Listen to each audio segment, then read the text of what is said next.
शुरू करते हाँ उस दो जहान दे पालनहार दा नाम लैके जो सब ते बहुत ही रहमतां और बख्शिशां करने वाला है। अज दा सत्संग असीं शुरू करिए उस तो पहला अज जिन्ने भी मैंबरां ने, क्योंकि सानू पता लगा है कि नगर दे बहुत मैंबर है जिन्हों ने रल मिल के अज दे सत्संग च बढ़ चढ़ के बड़ा सहयोग दिता है। सो जिन्ने भी मैंबरां ने अज दे सत्संग नूं करवाउण विच सहयोग दिता है, ये आयोजन करन विच साथ दिता है, असीं अपनी तरफों आई हुई सारी संगत की तरफों उन्हां सारे मैंबरां नूं बहुत बहुत बधाई देवांगे, मुबारकबाद देवांगे। क्योंकि उदों इंसान मुबारकबाद का हकदार बन जाता है जदों वो कोई ऐसा कर्म करता है जिहदे च सब दा भला हुंदा है। और सत्संग करवाना ਜਾਂ सत्संग का समा लैके इस तरह पंडाल सजाने फिर सत्संग करवाना, ये तो बहुत बड़िया नेकियां होंदियां है। क्योंकि असीं कई बार दसीदा है कि सत्संग च बैठन दे नाल ही इंसान का जीवन, इंसान की जिंदगी जिहड़ी है वो बदल जाती है। और इंसान की खाली झोली, क्योंकि खाली झोली जदों हुंदी है ना तो मतलब असीं आ बाहरली झोली की गल नहीं करते हुंदे। खाली झोली का मतलब की हुंदा है कि इंसान के जीवन च बहुत कमियां हुंदियां है। इंसान के जीवन च कई त्रुटियां होंदियां, त्रुटियां मतलब कई प्रकार के इंसान के जीवन च इदां दे गम हुंदे है, दुख हुंदे है, परेशानियां हुंदियां है कि जिन्हां लैके इंसान हर वेले चिंतित रहिंदा है, दुखी रहिंदा है। पर जदों वो प्रेम दे नाल, शरधा दे नाल सत्संग च आके बह जांदा है तो फिर इंसान दियां वो कमियां, वो गम, वो परेशानियां दूर हो जांदियां है। जिस तरह सत्संग नूं अगे लैके चलीए कि सत्संग च बैठण नाल गम परेशानियां किद्दां दूर हो जांदियां। हुणे असीं जदों अंदर बैठे होए सी ते एक जीव आए, शायद शाहकोट वालों आए सी जीव, वो उन्हां दा थाणेदार है बलकार सिंह, उन्हां दे घर वाले, हाँ जरा खड़ जाओ ताकि जीवां नूं पता लग जाए। उन्हां थाणेदार है पंजाब पुलिस विच, तां हुणे ही अंदर बेनती इन्हां ने कीती, कहंदे मालको मेरे पति दी ना यानी बलकार सिंह दी ना तबीयत बड़ी बिगड़ गई, बड़ी दर्द होने लग पई हार्ट दे विच। जो डॉक्टर को लैके गए तो इन्नी हालत कंडीशन खराब सी कि साडे भी कहंदे जिद्दां कहंदे ना हालात सुन के सानू भी घबराहट होने लग गई कि जे इन्हां नूं कुछ हो गया तो बच्चों का की बनेगा। कहंदे ज़्यादा क्रिटिकल हालत सी, ज़्यादा तबीयत खराब सी, तो डॉक्टर कहंदे कि बई इहदी हालत क्रिटिकल है, इहनूं हार्ट की प्रॉब्लम है, इहदी एंजियोग्राफी करनी है, ये होना वो होना। कहंदे उत्थे बैठ के मैं न्याज की बेनती की, उत्थे बैठ के मैं न्याज की बेनती की तो मालिक की इदां की कृपा हुई, जदों जाके चैकअप कराया तो रिपोर्टां नॉर्मल आईयां और बिल्कुल ठीक हो गए। तुहाडे सामने खड़े है, ये हुण दी गल ही है।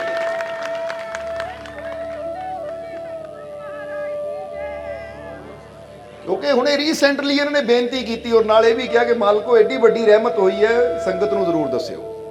सो जरा इत्थों असीं एक चीज़ नूं अच्छी तरह समझ लईए कि एक इंसान घर बैठा जदों बेनती करता है तो उत्थे बैठिया उहदी जिहड़ी बेनती है वो पूरी हुंदी है और उहदे ते रहमत हो जाती है। तो जदों इंसान सत्संग दे विच आके सामने बह जाए तो फिर की कुछ नहीं मिलेगा। इंसान जरा सोच के देखो, बैठ जाओ।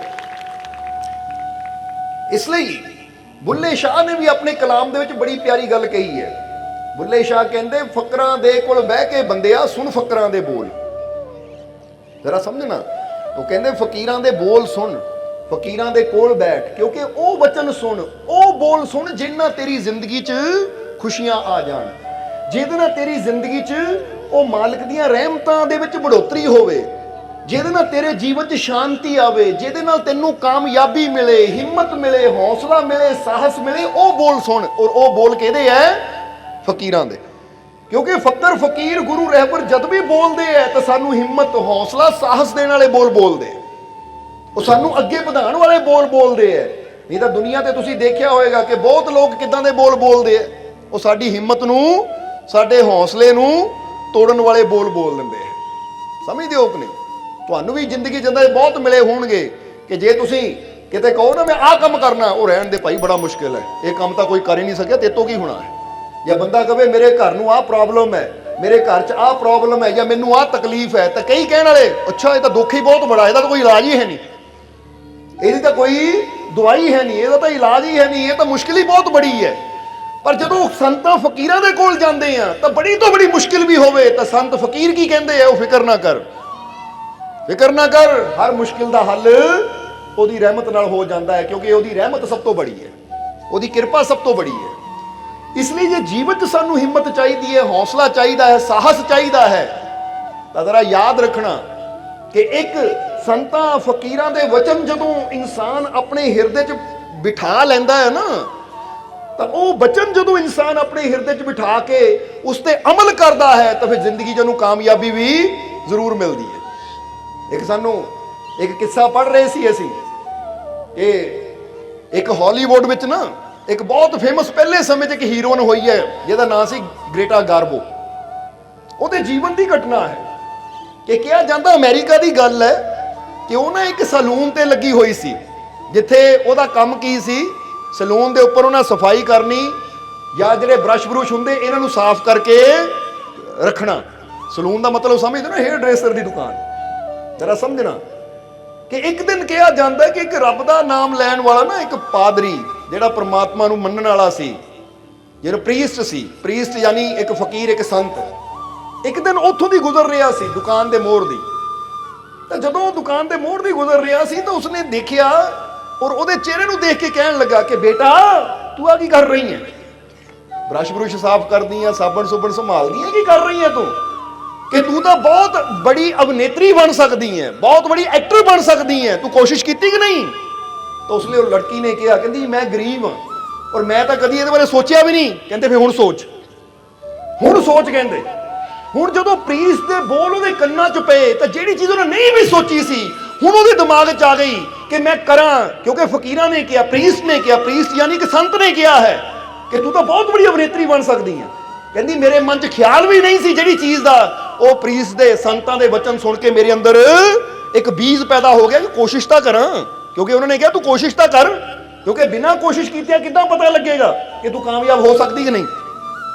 ਕਹਿੰਦੀ ਫਿਰ ਮੈਂ ਕੁਝ ਫੋਟੋਆਂ ਖਿਚਾ ਕੇ ਉਹ ਭੇਜੀਆਂ ਕਿਸੇ ਡਾਇਰੈਕਟਰ ਨੂੰ, ਪ੍ਰੋਡਿਊਸਰ ਨੂੰ, ਤਾਂ ਉਹਨਾਂ ਨੇ ਮੈਨੂੰ ਇੰਟਰਵਿਊ ਵਾਸਤੇ ਬੁਲਾ ਲਿਆ ਔਰ ਜਦੋਂ ਬੁਲਾਇਆ ਤਾਂ ਮੈਨੂੰ ਸਿਲੈਕਟ ਕਰ ਲਿਆ ਤਾਂ ਫਿਰ ਉਹ ਸੁਪਰਸਟਾਰ ਬਣੀ ਅੱਗੇ ਜਾ ਕੇ। ਸੋ ਦੱਸਣਾ ਕੀ ਚਾਹੁੰਦੇ ਹਾਂ ਅਸੀਂ ਕਿ ਕਈ ਵਾਰ ਸਾਡੇ ਅੰਦਰ ਗੁਣ ਬਹੁਤ ਹੁੰਦੇ ਆ, ਖੂਬੀਆਂ ਬਹੁਤ ਹੁੰਦੀਆਂ ਹੈ, ਪਰ ਆਪਣੇ ਉਹਨਾਂ ਗੁਣਾਂ ਨੂੰ ਅਸੀਂ ਪਹਿਚਾਣਦੇ ਨਹੀਂ ਹੈ, ਜਾਣਦੇ ਨਹੀਂ ਆ, ਇਸ ਕਰਕੇ ਅਸੀਂ ਉੱਥੇ ਬੈਠੇ ਰਹਿ ਜਾਂਦੇ ਆ। ਪਰ ਜਦੋਂ ਕੋਈ ਐਸਾ ਪਾਰਖੀ ਮਿਲ ਜਾਵੇ, ਸਮਝਣਾ ਜ਼ਰਾ ਸਾਰੇ ਜੀ, ਹੁਣ ਇੱਕ ਗੱਲ ਦਾ ਜਵਾਬ ਦੇਣਾ ਸਾਨੂੰ ਕਿ ਇੱਕ ਬਹੁਤ ਕੀਮਤੀ ਹੀਰਾ ਹੈ, ਉਹ ਜ਼ਮੀਨ ਤੇ ਪਿਆ ਹੈ, ਜ਼ਮੀਨ ਤੇ ਪਿਆ ਹੈ, ਲੱਖਾਂ ਹੀ ਉਹਦੀ ਕੀਮਤ ਹੈ। ਲੋਕ ਆਂਦੇ ਐ ਜਾਂਦੇ ਐ, ਕੋਲ ਦੀ ਲੰਘੀ ਜਾਂਦੇ ਐ, ਤਾਂ ਉਹਨੂੰ ਉਠਾਉਂਦਾ ਕਿਉਂ ਨਹੀਂ ਕੋਈ? ਜਵਾਬ ਦਿਓ ਸਾਨੂੰ, ਇੱਕ ਸਵਾਲ ਹੈ ਤੁਹਾਨੂੰ, ਉਹਨੂੰ ਉਠਾਉਂਦਾ ਕਿਉਂ ਨਹੀਂ ਕੋਈ? ਲੋਕ ਉਦਾਂ ਹੀ ਕੋਲ ਦੀ ਲੰਘੀ ਜਾਂਦੇ ਆ, ਆ ਰਹੇ ਆ, ਜਾ ਰਹੇ ਆ, ਦੇਖ ਵੀ ਰਹੇ ਆ, ਫਿਰ ਵੀ ਲੰਘੀ ਜਾਂਦੇ ਆ, ਪਰ ਕੋਈ ਨਹੀਂ ਉਹਨੂੰ ਉਠਾਉਂਦਾ। ਅਚਾਨਕ ਇੱਕ ਆਦਮੀ ਆਂਦਾ ਹੈ, ਉਹਦੀ ਨਜ਼ਰ ਜਿੱਦਾਂ ਹੀ ਉੱਤੇ ਪੈਂਦੀ ਹੈ ਉਹਨੂੰ ਚੱਕ ਲੈਂਦਾ ਹੈ, ਸਾਫ਼ ਕਰਦਾ ਹੈ ਔਰ ਉਹਨੂੰ ਅੰਗੂਠੀ ਜੜ ਦਿੰਦਾ ਹੈ। ਹੁਣ ਪਹਿਲੇ ਲੋਕਾਂ ਨੇ ਕਿਉਂ ਨਹੀਂ ਚੱਕਿਆ? ਹਜ਼ਾਰਾਂ ਨੇ ਕਿਉਂ ਨਹੀਂ ਚੱਕਿਆ? ਉਹ ਇੱਕ ਨੇ ਕਿਉਂ ਚੱਕਿਆ? ਜਵਾਬ ਦਿਓ ਸਾਨੂੰ, ਜ਼ਰਾ ਗੌਰ ਕਰੋ। ਹਜ਼ਾਰਾਂ ਨੇ ਉਹਨੂੰ ਨਹੀਂ ਚੱਕਿਆ, ਨਹੀਂ ਸਮਝਿਆ, ਕਿਉਂਕਿ ਉਹਨਾਂ ਨੂੰ ਉਹਦੀ ਕੀਮਤ ਦਾ ਪਤਾ ਹੀ ਨਹੀਂ ਸੀ। ਉਹ ਉਹਨੂੰ ਸਧਾਰਨ ਪੱਥਰ ਸਮਝੀ ਜਾਂਦੇ ਸੀ, ਇਸੇ ਲਈ ਕੋਲ ਦੀ ਲੰਘੀ ਜਾਂਦੇ ਸੀ। ਤਾਂ ਉਹ ਜਿਹੜਾ ਪਾਰਖੀ ਆਇਆ ਉਹਨੂੰ ਪਤਾ ਲੱਗਾ ਕਿ ਇਹ ਕੋਈ ਪੱਥਰ ਨਹੀਂ ਹੈ, ਇਹ ਤਾਂ ਬਹੁਤ ਕੀਮਤੀ ਹੀਰਾ, ਇਹਦੇ ਅੰਦਰ ਤਾਂ ਗੁਣ ਹੀ ਬਹੁਤ ਹੈ, ਕਿਉਂਕਿ ਸਾਨੂੰ ਉਹੀ ਸੰਭਾਲ ਸਕਦਾ ਹੈ, ਉਹੀ ਉਠਾ ਸਕਦਾ ਜਿਹੜਾ ਸਾਡੇ ਗੁਣਾਂ ਨੂੰ ਜਾਣੇ। ਜਵਾਬ ਦਿਓ, ਗੱਲ ਸਹੀ ਹੈ ਕਿ ਨਹੀਂ? ਕਿਉਂਕਿ ਜਿਹੜਾ ਸਾਨੂੰ ਜਾਣੇ ਨਾ ਕਿ ਇਹਦੇ ਅੰਦਰ ਬਹੁਤ ਗੁਣ ਹੈ, ਇਹਦੇ ਅੰਦਰ ਬਹੁਤ ਕੁਝ ਹੈ ਐਸਾ ਕਿ ਅਗਰ ਇਹਨੂੰ ਥੋੜਾ ਜਿਹਾ ਘੜਿਆ ਜਾਵੇ ਤਾਂ ਇਹਦੀ ਕੀਮਤ ਬਹੁਤ ਵੱਧ ਸਕਦੀ ਹੈ, ਇਹ ਬਹੁਤ ਅੱਗੇ ਜਾ ਸਕਦਾ ਹੈ।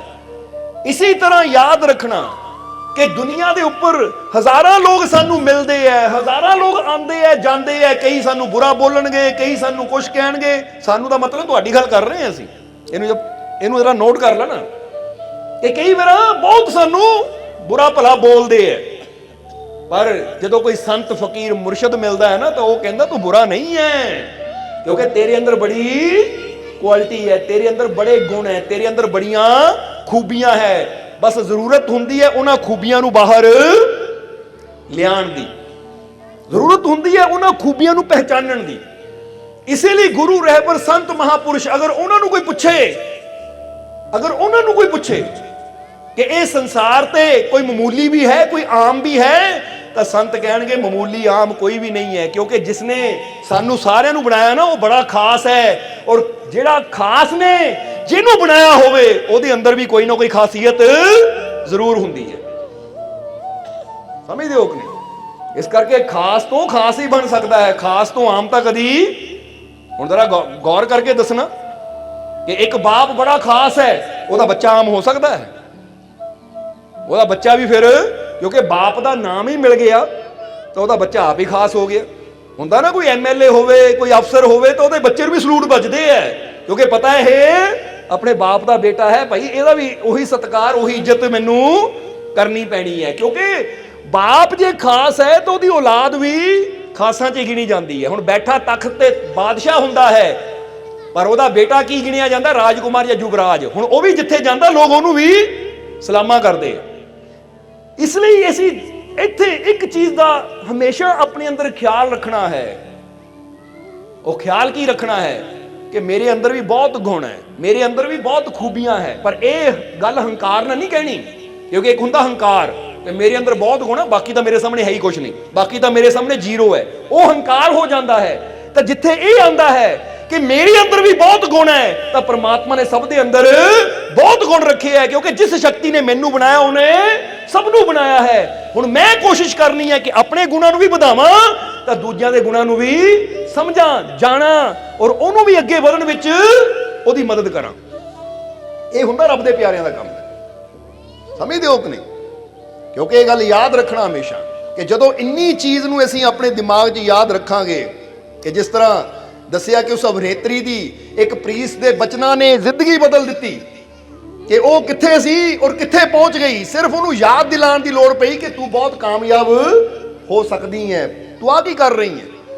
ਯਾਨੀ ਸਮਝ ਲਓ ਫਕੀਰ ਵੀ ਉਹ ਪਾਰਖੀ ਦੀ ਤਰ੍ਹਾਂ ਸੀ ਜਿਨ੍ਹਾਂ ਨੇ ਹੀਰੇ ਨੂੰ ਚੱਕਿਆ ਔਰ ਉਹਨੂੰ ਸਹੀ ਜਗ੍ਹਾ ਪਹੁੰਚਾ ਦਿੱਤਾ। ਇਸੇ ਤਰ੍ਹਾਂ ਤੁਸੀਂ ਵੀ ਹੀਰੇ ਹੋ। ਤਾਂ ਹੀ ਤਾਂ ਕਬੀਰ ਸਾਹਿਬ ਦੀ ਬਾਣੀ ਯਾਦ ਕਰੋ ਕਿ ਕਬੀਰ ਸਾਹਿਬ ਨੇ ਇਹ ਜਨਮ ਨੂੰ ਕੀ ਕਿਹਾ ਸੀ? ਹੀਰਾ ਜਨਮ ਅਨਮੋਲ ਹੈ, ਹੋਤ ਨਾ ਬਾਰਮ ਬਾਰ। ਉਹ ਕਹਿੰਦੇ ਇਹ ਜਿਹੜਾ ਤੇਰਾ ਜੀਵਨ ਹੈ ਨਾ, ਹੀਰਾ ਜੀਵਨ ਹੈ। ਔਰ ਕਿਸੇ ਇੱਕ ਨੂੰ ਨਹੀਂ ਕਿਹਾ, ਇਹ ਗੱਲ ਸਾਰਿਆਂ ਨੂੰ ਕਹੀ ਹੈ, ਕਿਉਂਕਿ ਤੁਹਾਡਾ ਸਾਰਿਆਂ ਦਾ ਇਹ ਜੀਵਨ, ਇਹ ਜਨਮ। ਨਹੀਂ ਤਾਂ ਜ਼ਰਾ ਸੋਚੋ, ਚਾਹੇ ਕੋਈ ਵੀ ਹੋਵੇ, ਜਿਹਦਾ ਜਨਮ ਇੱਕ ਵਾਰ ਚਲਾ ਗਿਆ ਮੁੜ ਕੇ ਉਹਨੂੰ ਮਿਲਣਾ? ਸਮਝਦੇ ਹੋ ਕਿ ਨਹੀਂ? ਇਸ ਲਈ ਕੀਮਤੀ ਹੈ, ਹੀਰਾ ਜਨਮ ਹੈ। ਹੁਣ ਜੇ ਇਹਨੂੰ ਹੀਰਾ ਕਿਹਾ ਹੈ ਤਾਂ ਜ਼ਰਾ ਹੁਣ ਗੌਰ ਕਰਨਾ, ਦੋ ਰਸਤੇ ਹੁੰਦੇ ਆ ਇਨਸਾਨ ਦੇ ਕੋਲ। ਦੋ ਰਸਤੇ ਹੁੰਦੇ ਹਮੇਸ਼ਾ ਇਨਸਾਨ ਦੇ ਕੋਲ। ਇੱਕ ਤਾਂ ਉਹ ਹੁੰਦਾ ਹੈ ਉਹ ਰਸਤਾ ਕਿ ਅਗਰ ਉਸ ਰਸਤੇ ਨੂੰ ਅਸੀਂ ਪਕੜ ਲੈਂਦੇ ਹਾਂ ਤਾਂ ਆਪਣੇ ਜੀਵਨ ਦੀ ਕੀਮਤ ਘਟਾਉਂਦੇ ਚਲੇ ਜਾਂਦੇ ਆ, ਆਪਣੇ ਜੀਵਨ ਨੂੰ ਬਰਬਾਦੀ ਦੀ ਤਰਫ ਲੈ ਜਾਂਦੇ ਆ, ਆਪਣੇ ਜੀਵਨ ਨੂੰ ਨਾਕਾਮੀ ਦੀ ਤਰਫ ਲੈ ਜਾਂਦੇ ਆ, ਆਪਣੇ ਜੀਵਨ ਨੂੰ ਦੁੱਖਾਂ ਦੀ ਤਰਫ ਲੈ ਜਾਂਦੇ ਆ। ਤਾਂ ਦੂਸਰਾ ਮਾਰਗ ਕਿਹੜਾ ਹੁੰਦਾ ਹੈ ਕਿ ਅਗਰ ਉਸ ਮਾਰਗ ਤੇ ਚੱਲਦੇ ਆ ਤਾਂ ਆਪਣੇ ਜੀਵਨ ਨੂੰ ਉਠਾਉਂਦੇ ਚਲੇ ਜਾਂਦੇ ਆ, ਆਪਣੇ ਜੀਵਨ ਦੀ ਕੀਮਤ ਵਧਾਉਂਦੇ ਚਲੇ ਜਾਂਦੇ ਆ, ਆਪਣੇ ਜੀਵਨ ਨੂੰ ਕੀਮਤੀ ਬਣਾਉਂਦੇ ਚਲੇ ਜਾਂਦੇ ਆ ਔਰ ਖੁਦ ਵੀ ਜੀਵਨ 'ਚ ਕਾਮਯਾਬ ਔਰ ਸਫਲ ਹੁੰਦੇ ਚਲੇ ਜਾਂਦੇ ਆ। ਸਮਝਣਾ ਜ਼ਰਾ ਸਾਰਿਆਂ ਨੇ, ਕਿਉਂਕਿ ਜਿੱਦਾਂ ਸਮਝ ਲਓ ਹੀਰਾ ਤੁਹਾਡੇ ਕੋਲ ਹੈ, ਤੁਸੀਂ ਉਹਨੂੰ ਗੰਦਗੀ 'ਚ ਵੀ ਸੁੱਟ ਸਕਦੇ ਹੋ, ਤਾਂ ਤੁਸੀਂ ਉਹਨੂੰ ਕਿਸੇ ਕੀਮਤੀ ਗਹਿਣੇ ਵਿੱਚ ਜੜਾ ਕੇ ਉਹਨੂੰ ਗਲ 'ਚ ਵੀ ਪਾ ਸਕਦੇ ਹੋ ਜਾਂ ਹੱਥ 'ਚ ਵੀ ਪਾ ਸਕਦੇ ਹੋ। ਇਹ ਤੁਹਾਡੇ ਤੇ ਕਿ ਤੁਸੀਂ ਉਹਦਾ ਕਰਨਾ ਕੀ ਹੈ। ਸਮਝਦੇ ਹੋ ਕਿ ਨਹੀਂ? ਇਸ ਲਈ ਇੱਥੇ ਅੱਜ ਅਸੀਂ ਵੀ ਥੋੜਾ ਜਿਹਾ ਸਮਝਣਾ ਹੈ ਕਿ ਅਗਰ ਤੁਹਾਨੂੰ ਥੋੜਾ ਪੁੱਛੀਏ ਅਸੀਂ ਕਿ ਜਿੱਦਾਂ ਹੀ ਦੋ ਮਾਰਗ ਦੱਸੇ ਹੈ ਔਰ ਇੰਨੀ ਸਮਝ ਤਾਂ ਉਸ ਮਾਲਿਕ ਨੇ ਸਾਨੂੰ ਸਾਰਿਆਂ ਨੂੰ ਦਿੱਤੀ ਹੈ ਕਿ ਕਿਹੜਾ ਮਾਰਗ ਸਾਨੂੰ ਉਠਾਉਣ ਵਾਲਾ ਤਾਂ ਕਿਹੜਾ ਮਾਰਗ ਸਾਨੂੰ ਗਿਰਾਉਣ ਵਾਲਾ ਹੈ, ਕਿਹੜਾ ਮਾਰਗ ਸਾਨੂੰ ਅੱਗੇ ਲੈ ਕੇ ਜਾਣ ਵਾਲਾ ਤਾਂ ਕਿਹੜਾ ਮਾਰਗ ਸਾਨੂੰ ਪਿੱਛੇ ਲੈ ਕੇ ਜਾਣ ਵਾਲਾ ਹੈ। ਬੋਲੋ ਸਮਝਦੇ ਹੋ ਕਿ ਨਹੀਂ? ਹੁਣ ਇੰਨੀ ਸਮਝ ਹੈ ਕਿ ਨਹੀਂ? ਚਲੋ ਫਿਰ ਅੱਜ ਇਹੀ ਪਹਿਲਾਂ ਹੋਈਏ ਕਿ ਗਿਰਾਉਣ ਵਾਲਾ ਕੰਮ ਕਿਹੜਾ ਕਿਹੜਾ ਹੁੰਦਾ ਹੈ। ਜ਼ਰਾ ਆਪਣੇ ਆਪ ਤੋਂ ਹੀ ਪੁੱਛੋ ਕਿ ਕਿਹੜੀ ਚੀਜ਼ ਹੈ ਜੋ ਸਾਨੂੰ ਗਿਰਾਉਂਦੀ ਹੈ, ਉਹ ਕਿਹੜੀ ਚੀਜ਼ ਹੈ ਔਰ ਉਹ ਕਿਹੜੀ ਚੀਜ਼ ਹੈ ਜਿਹੜੀ ਸਾਨੂੰ ਉਠਾਉਂਦੀ ਹੈ। ਜ਼ਰਾ ਆਪਣੇ ਆਪ ਤੋਂ ਹੀ ਸਵਾਲ ਪੁੱਛੋ। ਆਪਣੇ ਆਪ ਤੋਂ ਹੀ ਬੰਦਾ ਸਵਾਲ ਪੁੱਛੇ ਕਿ ਕਿਹਦੀ ਵੈਲਿਊ ਵੱਧ ਜਾਂਦੀ ਹੈ ਤੇ ਕਿਹਦੀ ਵੈਲਿਊ ਕੀਮਤ ਘਟ ਜਾਂਦੀ ਹੈ। ਵੈਲਿਊ ਯਾਨੀ ਕੀਮਤ ਕਿਹਦੀ ਘਟਦੀ ਹੈ ਤੇ ਕਿਹਦੀ ਕੀਮਤ ਵੱਧਦੀ ਹੈ। ਐਸਾ ਕੀ ਹੈ ਕਿ ਅਸੀਂ ਆਪਣੀ ਕੀਮਤ ਵਧਾ ਵੀ ਸਕਦੇ ਤਾਂ ਆਪਣੀ ਕੀਮਤ ਘਟਾ ਵੀ ਸਕਦੇ ਹਾਂ। ਜਰਾ ਹੁਣ ਏਦਾਂ ਸਮਝ ਲੈਣਾ ਕਿ ਉਦਾਹਰਨ ਲੈ ਲਈਏ, ਕੰਮ ਤਾਂ ਦੁਨੀਆ ਤੇ ਬਹੁਤ ਹੈ ਪਰ ਅਸੀਂ ਕੋਈ ਸਿੰਪਲ ਜਿਹਾ ਕੰਮ ਲੈ ਲਈਏ। ਫਰਜ਼ ਕਰੋ ਇੱਕ ਕਾਰਪੇਂਟਰ ਹੈ, ਕਾਰਪੇਂਟਰ ਸਮਝਦੇ ਹੋ ਨਾ ਤੁਸੀਂ, ਜਿਹੜਾ ਲੱਕੜ ਦਾ ਕੰਮ ਕਰਦਾ ਹੈ, ਲੱਕੜ ਤੇ ਨਕਸ਼ੇ ਕਢਾਈਆਂ ਕਰਦਾ ਹੈ। ਹੁਣ कारपेंटर जरा गौर करना, अगर वो अपनी कला नूं होर ਵਧਾਉਂਦਾ जावे, होर नवीं नवीं चीज़ां सिखदा जावे, होर नवीं तो नवीं कला समझदा जावे, मेहनत करदा चला जावे, जे 24 घंटे हुंदे 12-12 घंटे मेहनत करे तो फिर वो की करेगा? अपनी कला नूं होर भी ਵਧਾਏਗਾ ਜਾਂ ਘਟਾਏਗਾ? जवाब दिओ। हुण एक बच्चा 5वीं क्लास च पढ़दा है, अगर वो बच्चा किताब लैके 2-2, 2.5, 3-3 घंटे पढ़े, पूरा पढ़न च मन लावे, तो अपनी कला नूं ਵਧਾ ਰਿਹਾ ਜਾਂ ਘਟਾ ਰਿਹਾ है? अगे ਵਧੇगा या पिछे जाएगा? जवाब दिओ, क्योंकि थोड़ा जवाब देना तुसीं भी, पता लगे कि सत्संग ध्यान नाल सुन रहे हो तुसीं। क्योंकि कई बार हुंदा बैठा तो बंदा सत्संग सुनदा पर ख्याल अपने चलते रहंदे अंदर, बाद च अच्छा की किया, वो मेरा ध्यान तो उधर चला गया सी। इस करके तां तुहानूं पुछदे आ कि जवाब दिंदे रहो तां कि तुहाडी तार ਇੱਧਰ ਜੁੜੀ ਰਵੇ, ਕਿਉਂਕਿ ਅਸੀਂ ਵੀ ਚਾਹੁੰਦੇ ਹਾਂ ਜੇ ਅੱਜ ਆਏ ਆ ਤਾਂ ਤੁਹਾਡੇ ਜੀਵਨ 'ਚ ਕੁਝ ਬਦਲਾਅ ਜ਼ਰੂਰ ਆਵੇ, ਤੁਹਾਡੇ ਜੀਵਨ 'ਚ ਕੁਝ ਬਦਲਾਅ ਜ਼ਰੂਰ ਆਵੇ, ਤਾਂ ਕਿ ਤੁਸੀਂ ਵੀ ਕਹੋ ਕਿ ਸਤਸੰਗ 'ਚ ਜਾਣਾ ਸਾਡਾ ਵਿਅਰਥ ਨਹੀਂ ਗਿਆ, ਬਹੁਤ ਕੁਝ ਸਮਝ ਕੇ ਸਿੱਖ ਕੇ ਆਏ ਆ ਜਿੰਨਾ ਸਾਡਾ ਜੀਵਨ ਬਦਲ ਗਿਆ। ਹੁਣ ਜਵਾਬ ਦੇਣਾ ਸਾਨੂੰ ਕਿ ਇੱਕ ਕਾਰਪੇਂਟਰ ਹੈ, ਇੱਕ ਲੱਕੜ ਦਾ ਨਕਸ਼ੇਕਾਰ ਹੈ, ਜੋ ਨਕਸ਼ਾ ਬਣਾ ਯਾਨੀ ਲੱਕੜ ਤੇ ਨਕਾਸ਼ੀ ਕਰਦਾ ਹੈ, ਕਢਾਈ ਕਰਦਾ ਹੈ, ਅਗਰ ਉਹ ਪ੍ਰੈਕਟਿਸ ਕਰਦਾ ਹੈ, ਮਿਹਨਤ ਕਰਦਾ ਹੈ, ਕੰਮ ਕਰਦਾ ਹੈ, ਮਿਹਨਤ ਕਰਦਾ ਹੈ, ਤਾਂ ਉਹ ਤਰੱਕੀ ਕਰੇਗਾ ਜਾਂ ਥੱਲੇ ਜਾਏਗਾ? ਜਵਾਬ ਦਿਓ ਸਾਨੂੰ। ਤਾਂ ਹੁਣ ਅਗਰ ਉਹੀ ਬੰਦਾ ਮਿਹਨਤ ਕਰਨ ਦੀ ਬਜਾਏ ਕੀ ਕਰੇ ਕਿ ਜਿਹੜਾ ਟਾਈਮ ਕੰਮ ਕਰਨ ਦਾ ਹੈ, ਮਿਹਨਤ ਕਰਨ ਦਾ, ਜਾਂ ਤਾਂ ਸ਼ਰਾਬ ਪੀ ਕੇ ਨਸ਼ਾ ਕਰਕੇ ਲੇਟਿਆ ਰਵੇ ਕਿ ਲੈ ਵੀ ਬੋਤਲ ਪੀ ਲਈ, ਆ ਚਿੱਟਾ ਲਾ ਲਿਆ, ਪੀ ਲਿਆ, ਜੋ ਵੀ ਨਸ਼ਾ ਹੁੰਦਾ ਕਈ ਪ੍ਰਕਾਰ ਦਾ, ਉਹ ਕਰਕੇ ਉਹ ਬਸ ਲੰਮਾ ਹੀ ਪਿਆ ਰਵੇ, ਜਾਂ ਨਸ਼ੇ 'ਚ ਮਸਤ ਰਵੇ ਬਸ, ਤਾਂ ਫਿਰ ਉਹ ਗਿਰਨ ਵਾਲਾ ਕੰਮ ਕਰਦਾ ਹੈ, ਉੱਠਣ ਵਾਲਾ ਕੰਮ ਕਰਦਾ ਹੈ। ਤਾਂ ਜੇ ਉਹ ਨਸ਼ਾ ਵੀ ਨਾ ਕਰੇ, ਆਲਸ ਕਰੇ, ਆਲਸ ਦਾ ਮਤਲਬ ਹੈ ਉਹ ਯਾਰ ਆ ਕੰਮ ਬਾਅਦ ਚੋਂ ਕਰ ਲਵਾਂਗੇ, ਬੱਚਾ ਵੇ ਪੜ੍ਹ ਬਾਅਦ ਚੋਂ ਲਊਂਗਾ, ਪਹਿਲਾਂ ਕਿ ਫਿਲਮ ਦੇਖ ਲਵਾਂ ਮੈਂ ਆਪਣੇ ਮੋਬਾਈਲ ਤੇ ਜਾਂ ਟੀਵੀ ਤੇ, ਫਿਲਮ ਬੜੀ ਵਧੀਆ ਲੱਗੀ ਹੈ, ਆ ਨਾਟਕ ਬੜਾ ਵਧੀਆ ਚੱਲਦਾ, ਪਹਿਲਾਂ ਇਹਨੂੰ ਦੇਖ ਲਵਾਂ। ਉਹ ਜਿਹੜਾ ਟਾਈਮ ਆਪਣੇ ਆਪ ਨੂੰ ਉਠਾਉਣ ਵਿੱਚ ਲਾ ਸਕਦਾ ਸੀ, ਜਿਹੜਾ ਟਾਈਮ ਆਪਣੇ ਆਪ ਨੂੰ ਅੱਗੇ ਵਧਾਉਣ ਵਿੱਚ ਲਾ ਸਕਦਾ ਸੀ, ਉਹ ਟਾਈਮ ਉਹਨਾਂ ਕੱਜ ਲਾ ਦਿੱਤਾ ਉਹ ਟੀਵੀ ਸ਼ੋਅ 'ਚ ਜਾਂ ਉਹਨਾਂ ਚੀਜ਼ਾਂ 'ਚ ਜਿਹੜੀਆਂ ਕਿ ਉਹਨੂੰ ਅੱਗੇ ਲੈ ਕੇ ਜਾਣ ਦੀ ਬਜਾਏ ਸਿਰਫ ਮਨ ਦਾ ਮਨੋਰੰਜਨ ਕਰ ਰਹੀਆਂ। ਇਸ ਲਈ ਮਨੋਰੰਜਨ ਇਹ ਮਨ ਦੇ ਨਾਲ ਜੁੜਿਆ ਸ਼ਬਦ ਹੈ ਕਿ ਜਿਹੜਾ ਮਨ ਨੂੰ ਥੋੜੀ ਦੇਰ ਦੀ ਖੁਸ਼ੀ ਦੇਵੇ ਨਾ, ਉਹਨੂੰ ਕਹਿਤਾ ਜਾਂਦਾ ਮਨੋਰੰਜਨ। ਬੰਦਾ ਕਹਿੰਦਾ ਟੀਵੀ ਦੇਖ ਕੇ ਖੁਸ਼ੀ ਮਿਲ ਗਈ, ਨਾਟਕ ਬੜਾ ਵਧੀਆ ਸੀ, ਉਹ ਨਾਟਕ ਤਾਂ ਦੇਖ ਕੇ ਖੁਸ਼ੀ ਤਾਂ ਮਿਲ ਗਈ, ਪਰ ਕੀ ਉਹਦਾ ਫਾਇਦਾ ਵੀ ਹੋਇਆ ਸਾਨੂੰ? ਕਿ ਸਾਡਾ ਗਿਆਨ ਵਧਿਆ, ਕਿ ਸਾਡੀ ਸਮਝ ਵਧੀ? ਇਸ ਲਈ ਇੱਕ ਤਾਂ ਬੰਦਾ ਉਹ ਹੈ, ਇੱਕ ਬੱਚਾ ਪੜ੍ਹਾਈ ਕਰਨ ਵਾਲਾ ਹੈ, ਉਹ ਟੀਵੀ ਤੇ ਕੀ ਦੇਖਦਾ ਹੈ? ਉਹ ਟੀਵੀ ਤੇ ਆਪਣੀ ਪੜ੍ਹਾਈ ਨਾਲ ਜੁੜੇ ਕਿਸੇ ਸਬਜੈਕਟ ਬਾਰੇ ਦੇਖਦਾ ਹੈ, ਪੜ੍ਹਦਾ ਹੈ, ਸੁਣਦਾ ਹੈ, ਤਾਂ ਉਹ ਟੀਵੀ ਦਾ ਵੀ ਉਹਨੂੰ ਫਾਇਦਾ ਹੁੰਦਾ, ਨੌਲੇਜ ਵੱਧਦੀ ਹੈ।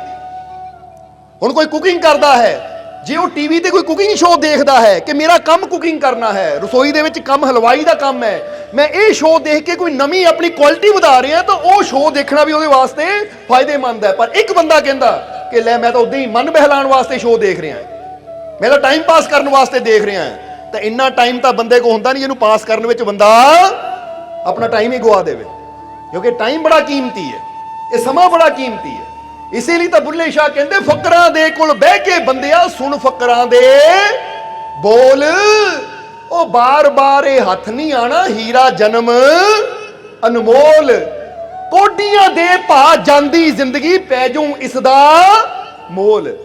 ਜਰਾ ਦੇਖੋ ਬਾਬਾ ਬੁੱਲੇ ਸ਼ਾਹ, ਸਾਈਂ ਬੁੱਲੇ ਸ਼ਾਹ ਕੀ ਕਹਿ ਰਹੇ ਆ? ਉਹ ਕਹਿੰਦੇ ਫਕੀਰਾਂ ਦੇ ਕੋਲ ਬਹਿ ਕੇ ਫਕੀਰਾਂ ਦੇ ਬੋਲ ਸੁਣ, ਕਿਉਂਕਿ ਉਹ ਕੰਮ ਕਰ ਜਿਹਦੇ ਨਾਲ ਤੇਰੇ ਜੀਵਨ ਚ ਅੱਗੇ ਵਧੇ, ਤੈਨੂੰ ਜੀਵਨ 'ਚ ਕੋਈ ਸਮਝ ਮਿਲੇ, ਤੇਰਾ ਗਿਆਨ ਵਧੇ, ਤੇਰੀ ਸਮਝ ਵਧੇ, ਤੂੰ ਜੀਵਨ 'ਚ ਤਰੱਕੀ ਕਰਦਾ ਚਲਾ ਜਾਵੇ, ਕਿਉਂਕਿ ਪ੍ਰਮਾਤਮਾ ਨੇ ਜੀਵਨ ਸਾਨੂੰ ਦਿੱਤਾ ਹੀ ਇਸ ਲਈ ਹੈ ਕਿ ਅਸੀਂ ਅੱਗੇ ਤੋਂ ਅੱਗੇ ਵਧਦੇ ਚਲੇ ਜਾਈਏ, ਇਹ ਘਟਣ ਵਾਸਤੇ ਜੀਵਨ ਨਹੀਂ ਦਿੱਤਾ। ਹੁਣ ਕਈ ਵਾਰ ਜੀਵ ਕਹਿੰਦੇ ਜੀ ਅੱਗੇ ਤੋਂ ਅੱਗੇ ਘਟਦੇ ਜਾ ਰਹੇ ਆ, ਮਤਲਬ ਕੀ ਹੈ ਕਿ ਅਸੀਂ ਆਪਣੀ ਜਦੋਂ ਮਿਹਨਤ ਘਟਾ ਦਿੰਦੇ ਆ ਨਾ, ਆਪਣੀਆਂ ਕੋਸ਼ਿਸ਼ਾਂ ਘਟਾ ਦਿੰਦੇ ਆ, ਤਾਂ ਫਿਰ ਅਸੀਂ ਪਿੱਛੇ ਨੂੰ ਜਾਂਦੇ ਆ। ਜੇ ਆਪਣੀ ਮਿਹਨਤ ਵਧਾਉਂਦੇ ਚਲੇ ਜਾਈਏ, ਆਪਣੀਆਂ ਕੋਸ਼ਿਸ਼ਾਂ ਵਧਾਉਂਦੇ ਚਲੇ ਜਾਈਏ, ਤਾਂ ਫਿਰ ਸਾਨੂੰ ਕਾਮਯਾਬੀ ਵੀ ਜ਼ਰੂਰ ਮਿਲਦੀ ਹੈ। ਤਾਂ ਹੀ ਤਾਂ ਕਹਿੰਦੇ ਤਿੰਨ ਚੀਜ਼ਾਂ ਇਨਸਾਨ ਨੂੰ ਆਪਣੇ ਜੀਵਨ 'ਚ ਸਮਝਣੀਆਂ ਚਾਹੀਦੀਆਂ ਹੈ, ਤਾਂ ਫਿਰ ਉਹ ਕਾਮਯਾਬ ਵੀ ਜ਼ਰੂਰ ਹੁੰਦਾ ਹੈ। ਕਿਉਂਕਿ ਕਹਿੰਦੇ ਕਾਮਯਾਬੀ ਕਿਹਨੂੰ ਮਿਲਦੀ ਹੈ? ਕਿਸੇ ਨੇ ਨਾ ਬਿਲ ਗੇਟਸ, ਜੋ ਬਹੁਤ ਅਮੀਰ ਆਦਮੀ ਹੈ ਅਮਰੀਕਾ ਦਾ, ਉਹਨੂੰ ਪੁੱਛਿਆ ਕਿ ਕਾਮਯਾਬੀ ਵਾਸਤੇ ਕੀ ਜ਼ਰੂਰੀ ਹੈ, ਤਾਂ ਉਹਨੇ ਦੋ ਚੀਜ਼ਾਂ ਕਹੀਆਂ। ਕਹਿੰਦੇ ਇੱਕ ਫੋਕਸ, यानी फोकस एक चीज ते पूरा बंदा फोकस रखे कि आ काम मैं करना, मेरा टारगेट ये है, और दूसरा लगातार मेहनत। ये बड़ी प्यारी गल है। फोकस का मतलब की है, जिदा इत्थों बंदा सोच लो मैं हुशियारपुर जाना है, ਸਮਝਦੇ? ਮੇਰੇ ਮਨ 'ਚ ਇੱਕ ਮੰਜ਼ਿਲ ਆ ਗਈ ਕਿ ਮੈਂ ਹੁਸ਼ਿਆਰਪੁਰ ਜਾਣਾ ਹੈ। ਹੁਣ ਮੈਂ ਲਗਾਤਾਰ ਮਿਹਨਤ ਕਰਦਾ ਚਲਾ ਜਾਵਾਂ, ਵੱਧਦਾ ਜਾਵਾਂ, ਵੱਧਦਾ ਜਾਵਾਂ, ਵੱਧਦਾ ਜਾਵਾਂ, ਔਰ ਉਦੋਂ ਤੱਕ ਨਾ ਰੁਕਾਂ ਜਦ ਤੱਕ ਮੈਨੂੰ ਮੇਰੀ ਮੰਜ਼ਿਲ ਮਿਲ ਨਾ ਜਾਵੇ। ਇਹਨੂੰ ਕਹਿੰਦੇ ਕਿ ਮੈਂ ਜਿਸ ਟਾਰਗੇਟ ਤੇ ਦੇਖਿਆ ਸੀ ਉੱਥੇ ਪਹੁੰਚ ਗਿਆ। ਪਰ ਕਈ ਵਾਰ ਕੀ ਹੁੰਦਾ ਹੈ, ਬੰਦਾ ਦੇਖਦਾ ਮੈਂ ਜਾਣਾ ਹੁਸ਼ਿਆਰਪੁਰ ਹੈ, ਪਰ ਕਹਿੰਦਾ ਉਹ ਰਸਤੇ ਜਲੰਧਰ ਮੇਲਾ ਬਹੁਤ ਵਧੀਆ ਲੱਗਾ ਹੈ, ਮੇਲਾ ਬਹੁਤ, ਚਲੋ ਮੇਲਾ ਹੀ ਘੁੰਮ ਚੱਲਦੇ ਆ। ਉਹ ਮੇਲਾ ਘੁੰਮਣ 'ਚ ਹੀ ਆਪਣਾ ਟਾਈਮ ਖਰਾਬ ਕਰ ਦਿੰਦਾ। ਉਹ ਨਹੀਂ, ਉਹ ਫਲਾਨੀ ਜਗ੍ਹਾ ਨਾ ਕਰਤਾਰਪੁਰ, ਉਹ ਫਲਾਨਾ ਸਰਕਸ ਲੱਗੀ ਹੋਈ ਹੈ, ਪਹਿਲਾਂ ਉਹ ਦੇਖ ਲਈਏ। ਹੁਣ ਮੰਜ਼ਿਲ ਕਿਹੜੀ ਹੈ ਸਾਡੀ? ਹੁਸ਼ਿਆਰਪੁਰ ਪਹੁੰਚਣਾ ਹੈ, ਪਰ ਅਸੀਂ ਬੈਠ ਕੇ ਰਸਤੇ 'ਚ ਮੇਲੇ ਦੇਖਣ, ਸਰਕਸਾਂ ਦੇਖਣ, ਝੂਲੇ ਦੇਖਣ, ਰੰਗ ਬਰੰਗੇ ਤਮਾਸ਼ੇ ਦੇਖਣ।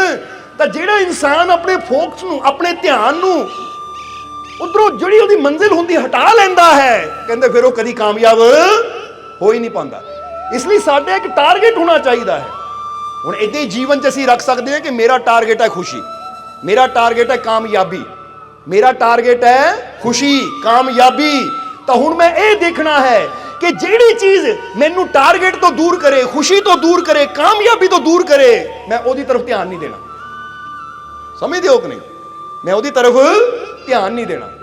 ਇਹਨੂੰ ਇਦਾਂ ਹੀ ਸਮਝ ਲਓ ਜਿੱਦਾਂ ਇੱਕ ਬੜੀ ਪਿਆਰੀ ਇੱਥੇ ਗੱਲ ਯਾਦ ਆ ਗਈ ਸਾਨੂੰ ਕਿ ਇੱਕ ਨੌਜਵਾਨ ਸੀ, ਉਹਨਾਂ ਖੁਸ਼ੀ ਨੂੰ ਤਲਾਸ਼ ਕਰ ਰਿਹਾ ਸੀ ਕਿ ਮੈਨੂੰ ਖੁਸ਼ੀ ਚਾਹੀਦੀ ਹੈ, ਮੈਨੂੰ ਖੁਸ਼ੀ ਚਾਹੀਦੀ ਹੈ।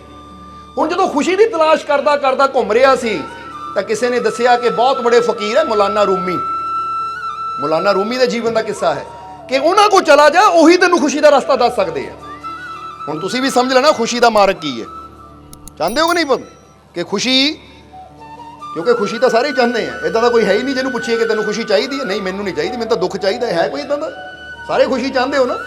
ਤਾਂ ਹੁਣ ਮੌਲਾਨਾ ਰੂਮੀ ਉਹਨੂੰ ਖੁਸ਼ੀ ਦਾ ਮਾਰਗ ਕਿੱਦਾਂ ਦੱਸਦੇ ਆ, ਜਰਾ ਸਮਝ ਲੈਣਾ। ਕਿਉਂਕਿ ਅਸੀਂ ਇੱਥੇ ਇੱਕ ਗੱਲ ਤੁਹਾਨੂੰ ਕਹਿਣੀ ਚਾਹਾਂਗੇ, ਇਹ ਨਾ ਦੇਖਿਓ ਇਹ ਕਹਾਣੀ ਉਹ ਨੌਜਵਾਨ ਦੀ ਹੈ ਤਾਂ ਮੌਲਾਨਾ ਰੂਮੀ ਉਹਨੂੰ ਦੱਸ ਰਹੇ ਹੈ।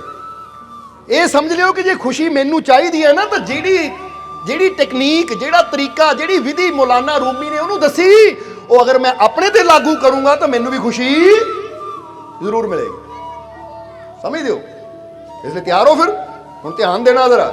ਕਹਿੰਦੇ ਨੌਜਵਾਨ ਖੁਸ਼ੀ ਦੀ ਤਲਾਸ਼ ਕਰ ਰਿਹਾ ਸੀ। ਕਿਸੇ ਨੇ ਕਿਹਾ ਭਾਈ ਖੁਸ਼ੀ ਏਦਾਂ ਨਹੀਂ ਮਿਲਦੀ ਕਿ ਸਾਨੂੰ ਬਾਜ਼ਾਰਾਂ 'ਚੋਂ ਮਿਲ ਜਾਵੇ, ਦੁਕਾਨਾਂ 'ਚੋਂ ਮਿਲ ਜਾਵੇ, ਜਾਂ ਕਿਤੇ ਘੁੰਮਦੀ ਮਿਲ ਜਾਵੇ। ਇਸ ਲਈ ਜੇ ਖੁਸ਼ੀ ਦੀ ਕਲਾ ਚਾਹੀਦੀ ਹੈ, ਖੁਸ਼ੀ ਚਾਹੀਦੀ ਹੈ, ਤਾਂ ਫਿਰ ਇੱਕ ਫਕੀਰ ਹੈ ਜਿਹਨਾਂ ਨੂੰ ਮੌਲਾਨਾ ਰੂਮ ਕਿਹਾ ਜਾਂਦਾ ਹੈ, ਉਹ ਰੂਮੀ ਦੇ ਕੋਲ ਚਲਾ ਜਾ। ਜਿਸ ਵੇਲੇ ਕਹਿੰਦੇ ਇਹ ਨੌਜਵਾਨ ਮੌਲਾਨਾ ਰੂਮੀ ਦੇ ਕੋਲ ਪਹੁੰਚਿਆ ਤਾਂ ਰੂਮੀ ਦਾ ਘਰ ਬੜਾ ਆਲੀਸ਼ਾਨ ਸੀ, ਕਿਉਂਕਿ ਇੱਕ ਰਾਜੇ ਦੇ ਦਰਬਾਰ 'ਚ ਇਹਨੂੰ ਬੜੀ ਉੱਚੀ ਪਦਵੀ ਤੇ ਬਿਠਾਇਆ ਜਾਂਦਾ ਸੀ, ਸਲਾਹਕਾਰ ਸੀ ਆਪਣੇ ਸਮੇਂ ਦੇ ਬਾਦਸ਼ਾਹ ਦੇ। ਇਸ ਲਈ ਇਹਨਾਂ ਦਾ ਰਹਿਣਾ ਸਹਿਣਾ ਬੜਾ ਸ਼ਾਹੀ ਸੀ, ਠਾਠ ਬਾਠ ਸੀ ਇਹਨਾਂ ਦੇ। ਔਰ ਜਿਹੜੇ ਘਰ 'ਚ ਰਹਿੰਦੇ ਸੀ, ਘਰ ਵੀ ਬੜਾ ਸੁੰਦਰ ਸੀ। ਘਰ ਕੀ ਸੀ? ਇੱਕ ਮਹਿਲ ਸੀ, ਕਿਉਂਕਿ ਬਾਦਸ਼ਾਹ ਵੀ ਮੌਲਾਨਾ ਰੂਮੀ ਦੀ ਬੜੀ ਇੱਜ਼ਤ ਕਰਦਾ ਸੀ, ਉਹਨਾਂ ਨੂੰ ਆਪਣਾ ਸਲਾਹਕਾਰ ਮੰਨਦਾ ਸੀ ਕਿ ਜਿੰਨੇ ਵੀ ਅੱਛੇ ਤੋਂ ਅੱਛੇ ਸਲਾਹਾਂ ਆ ਇਹ ਮੈਨੂੰ ਇਹਨਾਂ ਤੋਂ ਮਿਲਦੀਆਂ, ਗਿਆਨ ਇਹਨਾਂ ਤੋਂ ਮਿਲਦਾ। ਇਸ ਲਈ ਬਾਦਸ਼ਾਹ ਵੀ ਬੜਾ ਸਤਿਕਾਰ ਕਰਦਾ ਸੀ। ਇਸ ਲਈ ਬਾਦਸ਼ਾਹ ਵੀ ਉਹਨਾਂ ਨੂੰ ਸੁੰਦਰ ਜਗ੍ਹਾ ਰੱਖਦਾ ਸੀ। ਹੁਣ ਜਦੋਂ ਨੌਜਵਾਨ ਪੁੱਛਦਾ ਮੌਲਾਨਾ ਰੂਮੀ ਦੇ ਮਹਿਲ ਦੇ ਬਾਹਰ ਪਹੁੰਚਿਆ, ਯਾਨੀ ਉਹਨਾਂ ਦੇ ਘਰ ਦੇ ਬਾਹਰ ਪਹੁੰਚਿਆ, ਤਾਂ ਉਸ ਵੇਲੇ ਇੱਕ ਸੇਵਕ ਖੜਾ ਸੀ ਮੋਰੇ। ਹਾਂਜੀ, ਕਿੱਦਾਂ ਆਏ ਹੋ? ਨੌਜਵਾਨ ਨੂੰ ਪੁੱਛਿਆ। ਕਹਿੰਦਾ ਜੀ ਮੈਂ ਖੁਸ਼ੀ ਦੀ ਤਲਾਸ਼ ਵਿੱਚ ਆਇਆ, ਔਰ ਮੈਨੂੰ ਕਿਸੇ ਨੇ ਕਿਹਾ ਕਿ ਅਗਰ ਖੁਸ਼ੀ ਦੀ ਜਾਣਕਾਰੀ ਚਾਹੀਦੀ ਹੈ, ਖੁਸ਼ੀ ਚਾਹੀਦੀ, ਤਾਂ ਮੌਲਾਨਾ ਰੂਮੀ ਦੇ ਕੋਲ ਚਲਾ ਜਾ। ਇਸ ਲਈ ਮੈਂ ਉਹਨਾਂ ਦੇ ਕੋਲ ਆਇਆ ਜਾਣਨ ਵਾਸਤੇ ਕਿ ਖੁਸ਼ੀ ਕਿੱਦਾਂ ਮਿਲੇਗੀ। ਤਾਂ ਹੁਣ ਮੌਲਾਨਾ ਰੂਮੀ, ਜਿੱਥੋਂ ਕਿ ਸਭ ਨੂੰ ਗਿਆਨ ਮਿਲਦਾ ਸੀ, ਸਭ ਨੂੰ ਸਮਝ ਮਿਲਦੀ ਸੀ, ਔਰ ਉਹਨਾਂ ਦੇ ਦਰਵਾਜ਼ੇ ਸਵਾਲੀਆਂ ਵਾਸਤੇ ਹਮੇਸ਼ਾ ਖੁੱਲੇ ਰਹਿੰਦੇ ਸੀ ਕਿ ਕੋਈ ਵੀ ਸਵਾਲੀ ਆਵੇ ਉਹਨੂੰ ਮੇਰੇ ਤੱਕ ਜ਼ਰੂਰ ਲਿਆਓ। ਹੁਣ ਇਹ ਸੇਵਕ ਨੇ ਵੀ ਜਾਂ ਇਹ ਸੈਨਿਕ ਨੇ ਵੀ ਜਦੋਂ ਜਾ ਕੇ ਉਹਦਾ ਸੰਦੇਸ਼ ਮੌਲਾਨਾ ਰੂਮ ਨੂੰ ਦਿੱਤਾ ਕਿ ਬੜੀ ਦੂਰੋਂ ਇੱਕ ਨੌਜਵਾਨ ਆਇਆ ਹੈ ਖੁਸ਼ੀ ਦੀ ਤਲਾਸ਼ ਵਿੱਚ, ਸੋ ਮਹਾਰਾਜ ਤੁਹਾਨੂੰ ਮਿਲਣਾ ਚਾਹੁੰਦਾ, ਤਾਂ ਮੌਲਾਨਾ ਰੂਮੀ ਕਹਿੰਦੇ ਲਿਆ ਫਿਰ ਉਹਨੂੰ। ਹੁਣ ਜਦੋਂ ਇਹ ਨੌਜਵਾਨ ਨੂੰ ਲੈ ਕੇ ਉਹ ਸੇਵਕ, ਉਹ ਸੈਨਿਕ ਅੰਦਰ ਗਿਆ ਜਦੋਂ, ਔਰ ਮੌਲਾਨਾ ਰੂਮੀ ਬੈਠੇ ਹੋਏ ਆਪਣੇ ਆਸਨ ਤੇ, ਸਾਹਮਣੇ ਆਪਣੇ ਸਿੰਘਾਸਨ ਤੇ, ਆਪਣੇ ਸਟੇਜ ਤੇ, ਤਾਂ ਇਹ ਨੌਜਵਾਨ ਜਾ ਕੇ ਜਦੋਂ ਮੌਲਾਨਾ ਰੂਮੀ ਨੂੰ ਬੁਲਾਉਂਦਾ ਹੈ, ਸਲਾਮ ਕਰਦਾ ਹੈ, ਤਾਂ ਮੌਲਾਨਾ ਰੂਮੀ ਨੇ ਮੁਸਕਰਾ ਕੇ ਨੌਜਵਾਨ ਦੀ ਤਰਫ ਦੇਖਿਆ ਔਰ ਪੁੱਛਿਆ, ਹਾਂ ਬਈ ਕਿਸ ਤਰ੍ਹਾਂ ਆਣਾ ਹੋਇਆ? ਤਾਂ ਉਸ ਵੇਲੇ ਉਹਨਾਂ ਕਿਹਾ, ਨੌਜਵਾਨ ਨੇ, ਕਿ ਮਹਾਰਾਜ ਮੈਂ ਖੁਸ਼ੀ ਦੀ ਤਲਾਸ਼ ਵਿੱਚ ਆਇਆ, ਕਿਉਂਕਿ ਮੈਂ ਖੁਸ਼ੀ ਨੂੰ ਬੜਾ ਖੋਜਿਆ ਪਰ ਮੈਨੂੰ ਖੁਸ਼ੀ ਨਹੀਂ ਮਿਲਦੀ, ਖੁਸ਼ੀ ਦੀ ਤਲਾਸ਼ ਵਿੱਚ ਆਇਆ ਮੈਂ, ਇਸ ਲਈ ਮੈਨੂੰ ਦੱਸੋ ਖੁਸ਼ੀ ਕਿੱਦਾਂ ਮਿਲੇਗੀ? ਤਾਂ ਮੌਲਾਨਾ ਰੂਮੀ ਕਹਿੰਦੇ ਕਿ ਤੂੰ ਖੁਸ਼ੀ ਦੀ ਤਲਾਸ਼ ਬਾਹਰ ਕਰ ਰਿਹਾ ਆ, ਤਾਂ ਜਦੋਂ ਅਸੀਂ ਖੁਸ਼ੀ ਦੀ ਤਲਾਸ਼ ਬਾਹਰੋਂ ਕਰਦੇ ਆ ਨਾ, ਤਾਂ ਫਿਰ ਸਾਨੂੰ ਖੁਸ਼ੀ ਕਦੀ ਨਹੀਂ ਮਿਲਦੀ। ਹੁਣ ਜ਼ਰਾ ਗੌਰ ਕਰਨਾ, ਤੁਸੀਂ ਖੁਸ਼ੀ ਦੀ ਤਲਾਸ਼ ਕਿੱਥੋਂ ਕਰਦੇ ਹੋ? ਤੁਸੀਂ ਖੁਸ਼ੀ ਕਿੱਥੇ ਲੱਭਦੇ ਹੋ? ਇਹ ਧਿਆਨ ਦੇਣਾ ਜ਼ਰਾ, ਤੁਸੀਂ ਖੁਸ਼ੀ ਕਿੱਥੇ ਲੱਭਦੇ ਹੋ? ਹੁਣ ਮੌਲਾਨਾ ਰੂਮੀ ਦੀ ਇਹ ਚੀਜ਼ ਜਦੋਂ ਮੌਲਾਨਾ ਰੂਮੀ ਨੇ ਨੌਜਵਾਨ ਨੂੰ ਕਿਹਾ ਕਿ ਤੂੰ ਖੁਸ਼ੀ ਦੀ ਤਲਾਸ਼ ਕਰ ਰਿਹਾ ਹੈ ਤਾਂ ਚੱਲ ਤੈਨੂੰ ਖੁਸ਼ੀ ਨੂੰ ਪਾਉਣ ਦਾ ਇੱਕ ਤਰੀਕਾ ਦੱਸਦੇ ਆ, ਇੱਕ ਵਿਧੀ ਦੱਸਦੇ ਆ। ਕਹਿੰਦਾ ਜੀ ਦੱਸੋ। ਤਾਂ ਮੌਲਾਨਾ ਰੂਮੀ ਨੇ ਇੱਕ ਚਮਚ ਮੰਗਾਇਆ, ਚਮਚ, ਔਰ ਚਮਚ ਦੇ ਵਿੱਚ ਤੇਲ ਪਾ ਦਿੱਤਾ। ਚਮਚ ਦੇ ਵਿੱਚ ਕੀ ਪਾਤਾ? ਤੇਲ। ਔਰ ਚਮਚ ਨੂੰ ਇਦਾਂ ਭਰ ਦਿੱਤਾ ਕਿ ਜੇ ਫੜੇ ਮਾੜੇ ਜਿਹਾ ਵੀ ਐ ਹੋਵੇ ਤਾਂ ਚਮਚ ਤੋਂ ਤੇਲ ਗਿਰ ਜਾਵੇ। ਤਾਂ ਮੌਲਾਨਾ ਰੂਮੀ ਨੇ ਕਿਹਾ ਆ ਚਮਚ ਨੂੰ ਪਕੜ ਲੈ ਔਰ ਇਦਾਂ ਕਰ, ਮੇਰਾ ਮਹਿਲ ਬਹੁਤ ਸੋਹਣਾ, ਮੇਰਾ ਘਰ ਬਹੁਤ ਸੋਹਣਾ ਹੈ, ਜਾ ਕੇ ਸਾਰੇ ਕਮਰੇ ਦੇਖ ਕੇ ਆ, ਪਰ ਜਲਦੀ ਮੁੜ ਕੇ ਆ ਜੀ, ਇੱਕ ਸਮਾਂ ਦਿੰਦਾ ਮੈਂ ਤੈਨੂੰ। ਕਹਿੰਦੇ ਕਿ ਸਮਾਂ ਦੇ ਦਿੱਤਾ ਉਹਨੂੰ ਕਿ ਇੰਨੇ ਮਿੰਟ ਦੇ ਅੰਦਰ ਅੰਦਰ, ਇੰਨੇ ਸਮੇਂ ਦੇ ਅੰਦਰ ਅੰਦਰ ਤੂੰ ਵਾਪਸ ਵੀ ਆਣਾ ਹੈ। ਹੁਣ ਪਰ ਇਹ ਵੀ ਧਿਆਨ ਰੱਖੀ, ਇਹ ਵੀ ਧਿਆਨ ਰੱਖੀ ਕਿ ਤੇਰੇ ਕਦਮ ਰੁਕਣੇ ਨਹੀਂ ਚਾਹੀਦੇ। ਤੇਰੇ ਕਦਮ, ਜਿੱਦਾਂ ਹੁਣ ਫਰਜ਼ ਕਰੋ ਬੰਦੇ ਕੋਲ ਟੈਂਟ ਦੇਖ ਕੇ ਆਓ, ਬੰਦਾ ਤੁਰਦਾ ਤੁਰਦਾ ਦੇਖ ਲੈਂਦਾ ਵੀ ਪੱਲਾ ਠੀਕ ਆ, ਵੀ ਪੱਲਾ ਠੀਕ ਆ, ਵੀ ਠੀਕ ਆ, ਵੀ ਠੀਕ ਆ, ਬੰਦੇ ਨੂੰ ਖੜੇ ਹੋਣ ਦੀ ਲੋੜ ਹੀ ਨਹੀਂ, ਬੰਦਾ ਤੁਰਦਾ ਤੁਰਦਾ ਦੇਖ ਲੈਂਦਾ ਹੈ। ਉਹ ਕਹਿੰਦੇ ਕਦਮ ਨਹੀਂ ਰੁਕਣੇ ਚਾਹੀਦੇ ਤੇਰੇ, ਚੱਲਦਾ ਜਾਣਾ ਹੈ, ਚੱਲਦਾ ਜਾਣਾ ਆ ਔਰ ਪੂਰਾ ਮਹਿਲ ਦੇਖ ਕੇ ਆ। ਪਰ ਇਹ ਵੀ ਧਿਆਨ ਰੱਖਣਾ ਤੇਲ ਨਾ ਡੁੱਗਰੇ। ਹੁਣ ਨੌਜਵਾਨ ਚਮਚਾ ਲੈ ਕੇ ਤੁਰ ਪਿਆ, ਹੁਣ ਧਿਆਨ ਤਾਂ ਸਾਰਾ ਤੇਲ 'ਚ ਸੀ ਕਿ ਜੇ ਮੈਂ ਇੱਧਰ ਦੇਖਿਆ ਉੱਧਰ ਦੇਖਿਆ ਕਿਤੇ ਤੇਲ ਐਵੇਂ ਹੋ ਗਿਆ ਤਾਂ ਫਿਰ, ਕਿਉਂਕਿ ਹੈ ਵੀ ਨਹੀਂ, ਥੋੜਾ ਜਿਹਾ ਤੇਲ ਡੁੱਲ ਗਿਆ, ਪਤਾ ਲੱਗ ਜਾਣਾ ਕਿ ਹੈ ਨਹੀਂ, ਚਮਚਾ ਖਾਲੀ ਹੈ। ਔਰ ਨਾਲ ਮੌਲਾਨਾ ਰੂਮੀ ਨੇ ਆਪਣਾ ਇੱਕ ਸੇਵਕ ਦੇ ਦਿੱਤਾ ਕਿ ਤੂੰ ਧਿਆਨ ਰੱਖੀ, ਰੁਕੇ ਵੀ ਨਾ ਇਹ ਤਾਂ ਤੇਲ ਡੁੱਲੇ ਵੀ ਨਾ। ਹੁਣ ਉਹ ਨੌਜਵਾਨ ਦੇ ਕੋਲ ਦੋ ਹੀ ਆਪਸ਼ਨਾਂ ਸੀ। ਕਿਹੜੀਆਂ ਆਪਸ਼ਨਾਂ? ਦੋ ਹੀ ਰਸਤੇ ਸੀ, ਜਾਂ ਤਾਂ ਚਮਚਾ ਦੇਖੇ ਤਾਂ ਜਾਂ ਫਿਰ ਮਹਿਲ ਦੇਖੇ। ਜਾਂ ਤਾਂ ਚਮਚੇ ਦੇ ਤੇਲ ਨੂੰ ਦੇਖੇ ਕਿ ਇਹ ਨਾ ਗਿਰ ਜਾਵੇ, ਤਾਂ ਜਾਂ ਫਿਰ, ਕਿਉਂਕਿ ਜਦੋਂ ਇੱਧਰ ਉੱਧਰ ਜਾਏਗਾ ਤਾਂ ਇੱਧਰੋਂ ਧਿਆਨ ਤਾਂ ਹਟਣਾ ਹੀ, ਔਰ ਪਤਾ ਨਹੀਂ ਕਿਹੜੇ ਵੇਲੇ ਗਿਰ ਜਾਵੇ ਤੇਲ, ਕਿਉਂਕਿ ਚਮਚਾ ਹੈ ਆਖਰ। ਚਮਚ ਕੋਲੀ ਹੋਵੇ ਤਾਂ ਫਿਰ ਬੰਦਾ ਕਹਿੰਦਾ ਕਿ ਕੋਲੀ ਹੈ। ਹੁਣ ਚਮਚ ਨੂੰ ਕਿੱਦਾਂ ਬੰਦਾ ਸੰਭਾਲੇ? ਮਾੜੇ ਹੱਥ ਹਿਲਦਾ ਤਾਂ ਫਿਰ ਤੇਲ ਜਾ ਸਕਦਾ ਹੈ। ਇਸ ਲਈ ਹੁਣ ਉਹਨਾਂ ਨੇ ਕਿਹਾ ਕੋਈ ਗੱਲ ਨਹੀਂ, ਉਹਨਾਂ ਨੇ ਕਿਹਾ ਤੇਲ ਨਹੀਂ ਡੁੱਲਣਾ ਚਾਹੀਦਾ, ਪਹਿਲਾਂ ਤੇਲ ਨੂੰ ਬਚਾਵਾਂ ਮੈਂ। ਪੂਰੇ ਮਹਿਲ 'ਚ ਫਟਾਫਟ ਘੁੰਮ ਕੇ ਚੱਕਰ ਲਾ ਕੇ ਪੈਰ ਨਹੀਂ ਰੁਕੇ, ਚੱਲਦਾ ਚੱਲਦਾ ਚੱਲਦਾ ਚੱਲਦਾ ਵਾਪਸ ਮੌਲਾਨਾ ਰੂਮੀ ਦੇ ਕੋਲ ਆ ਗਿਆ। ਮੌਲਾਨਾ ਰੂਮੀ ਕਹਿੰਦੇ ਕਿੱਦਾਂ ਤੇਲ ਠੀਕ ਹੈ? ਕਹਿੰਦਾ ਜੀ ਠੀਕ ਹੈ, ਦੇਖ ਲਓ ਵਾਕਈ ਤੇਲ ਉਨਾ ਸੀ। ਕਹਿੰਦਾ ਜੀ ਇੱਕ ਬੂੰਦ ਨਹੀਂ ਗਿਰਨ ਦਿੱਤੀ। ਮੌਲਾਨਾ ਰੂਮੀ ਕਹਿੰਦੇ ਹੁਣ ਇਹਨੂੰ ਰੱਖ ਦੇ, ਪਹਿਲਾਂ ਇਹ ਦੱਸ ਮਹਿਲ ਕਿੱਦਾਂ ਦਾ ਲੱਗਾ? ਮਹਿਲ ਕਿੱਦਾਂ ਦਾ ਲੱਗਾ? ਘਰ ਕਿੱਦਾਂ ਦਾ ਲੱਗਾ ਤੈਨੂੰ?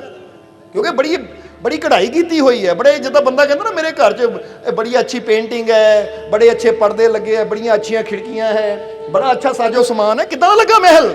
ਉਹ ਕਹਿੰਦਾ ਮਹਾਰਾਜ ਸੱਚ ਦੱਸਾਂ, ਮਹਿਲ ਵੱਲ ਤਾਂ ਧਿਆਨ ਹੀ ਨਹੀਂ ਗਿਆ, ਮੇਰਾ ਧਿਆਨ ਤਾਂ ਸਾਰਾ ਆ ਤੇਲ ਨੂੰ ਬਚਾਉਣ ਵਿੱਚ ਸੀ ਕਿ ਤੇਲ ਨਾ ਕਿਤੇ ਚਲਾ ਜਾਵੇ। ਮੌਲਾਨਾ ਰੂਮੀ ਕਹਿੰਦੇ ਬਸ ਬੇਟਾ ਇਹੀ ਰਸਤਾ ਹੈ ਖੁਸ਼ੀ ਨੂੰ ਪਾਉਣ ਦਾ।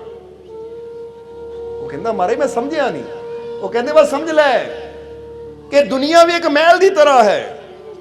ਹੁਣ ਮਹਿਲ ਦੇ ਵਿੱਚ ਕਈ ਲੋਕ ਗੱਲਾਂ ਵੀ ਕਰਦੇ ਐ, ਕਈ ਲੋਕ ਬੋਲਦੇ ਵੀ ਐ, ਕਈ ਲੋਕ ਕਿਸੇ ਤਰ੍ਹਾਂ ਦੇ ਕੱਪੜੇ ਪਾ ਕੇ ਬੈਠੇ, ਪਰ ਮੈਂ ਤੈਨੂੰ ਪੁੱਛਿਆ ਕਿਹੜਾ ਕੀ ਗੱਲਾਂ ਕਰਦਾ ਸੀ? ਕਹਿੰਦੇ ਗੱਲਾਂ ਵੱਲ ਧਿਆਨ ਹੀ ਨਹੀਂ ਗਿਆ। ਕਿਹਨਾਂ ਕਿੱਦਾਂ ਦੇ ਕੱਪੜੇ ਪਾਏ ਸੀ? ਕੱਪੜੇ ਵੱਲ ਧਿਆਨ ਹੀ ਨਹੀਂ ਗਿਆ। ਦੀਵਾਰਾਂ ਦਾ ਰੰਗ ਕਿੱਦਾਂ ਦਾ ਸੀ? ਛੱਤ ਕਿੱਦਾਂ ਦੀ ਸੀ? ਉਹਦੇ ਵੱਲ ਧਿਆਨ ਹੀ ਨਹੀਂ ਗਿਆ, ਕਿਉਂਕਿ ਮੇਰਾ ਧਿਆਨ ਹੀ ਤੇਲ ਨੂੰ ਬਚਾਉਣ 'ਚ ਲੱਗਾ ਸੀ। ਕਹਿੰਦੇ ਬਸ ਇੱਕ ਫੈਸਲਾ ਕਰ ਲੈ ਕਿ ਮੇਰੇ ਅੰਦਰ ਖੁਸ਼ੀ ਹੈ, ਮੈਂ ਆਪਣੀ ਖੁਸ਼ੀ ਨੂੰ ਬਚਾਉਣਾ ਹੈ। ਫਿਰ ਬਾਹਰ ਦੁਨੀਆ ਕੀ ਬੋਲਦੀ ਹੈ, ਦੁਨੀਆ ਕੀ ਗੱਲਾਂ ਕਰਦੀ, ਉਹਦੇ ਵੱਲ ਧਿਆਨ ਦਿਓ ਹੀ ਨਾ।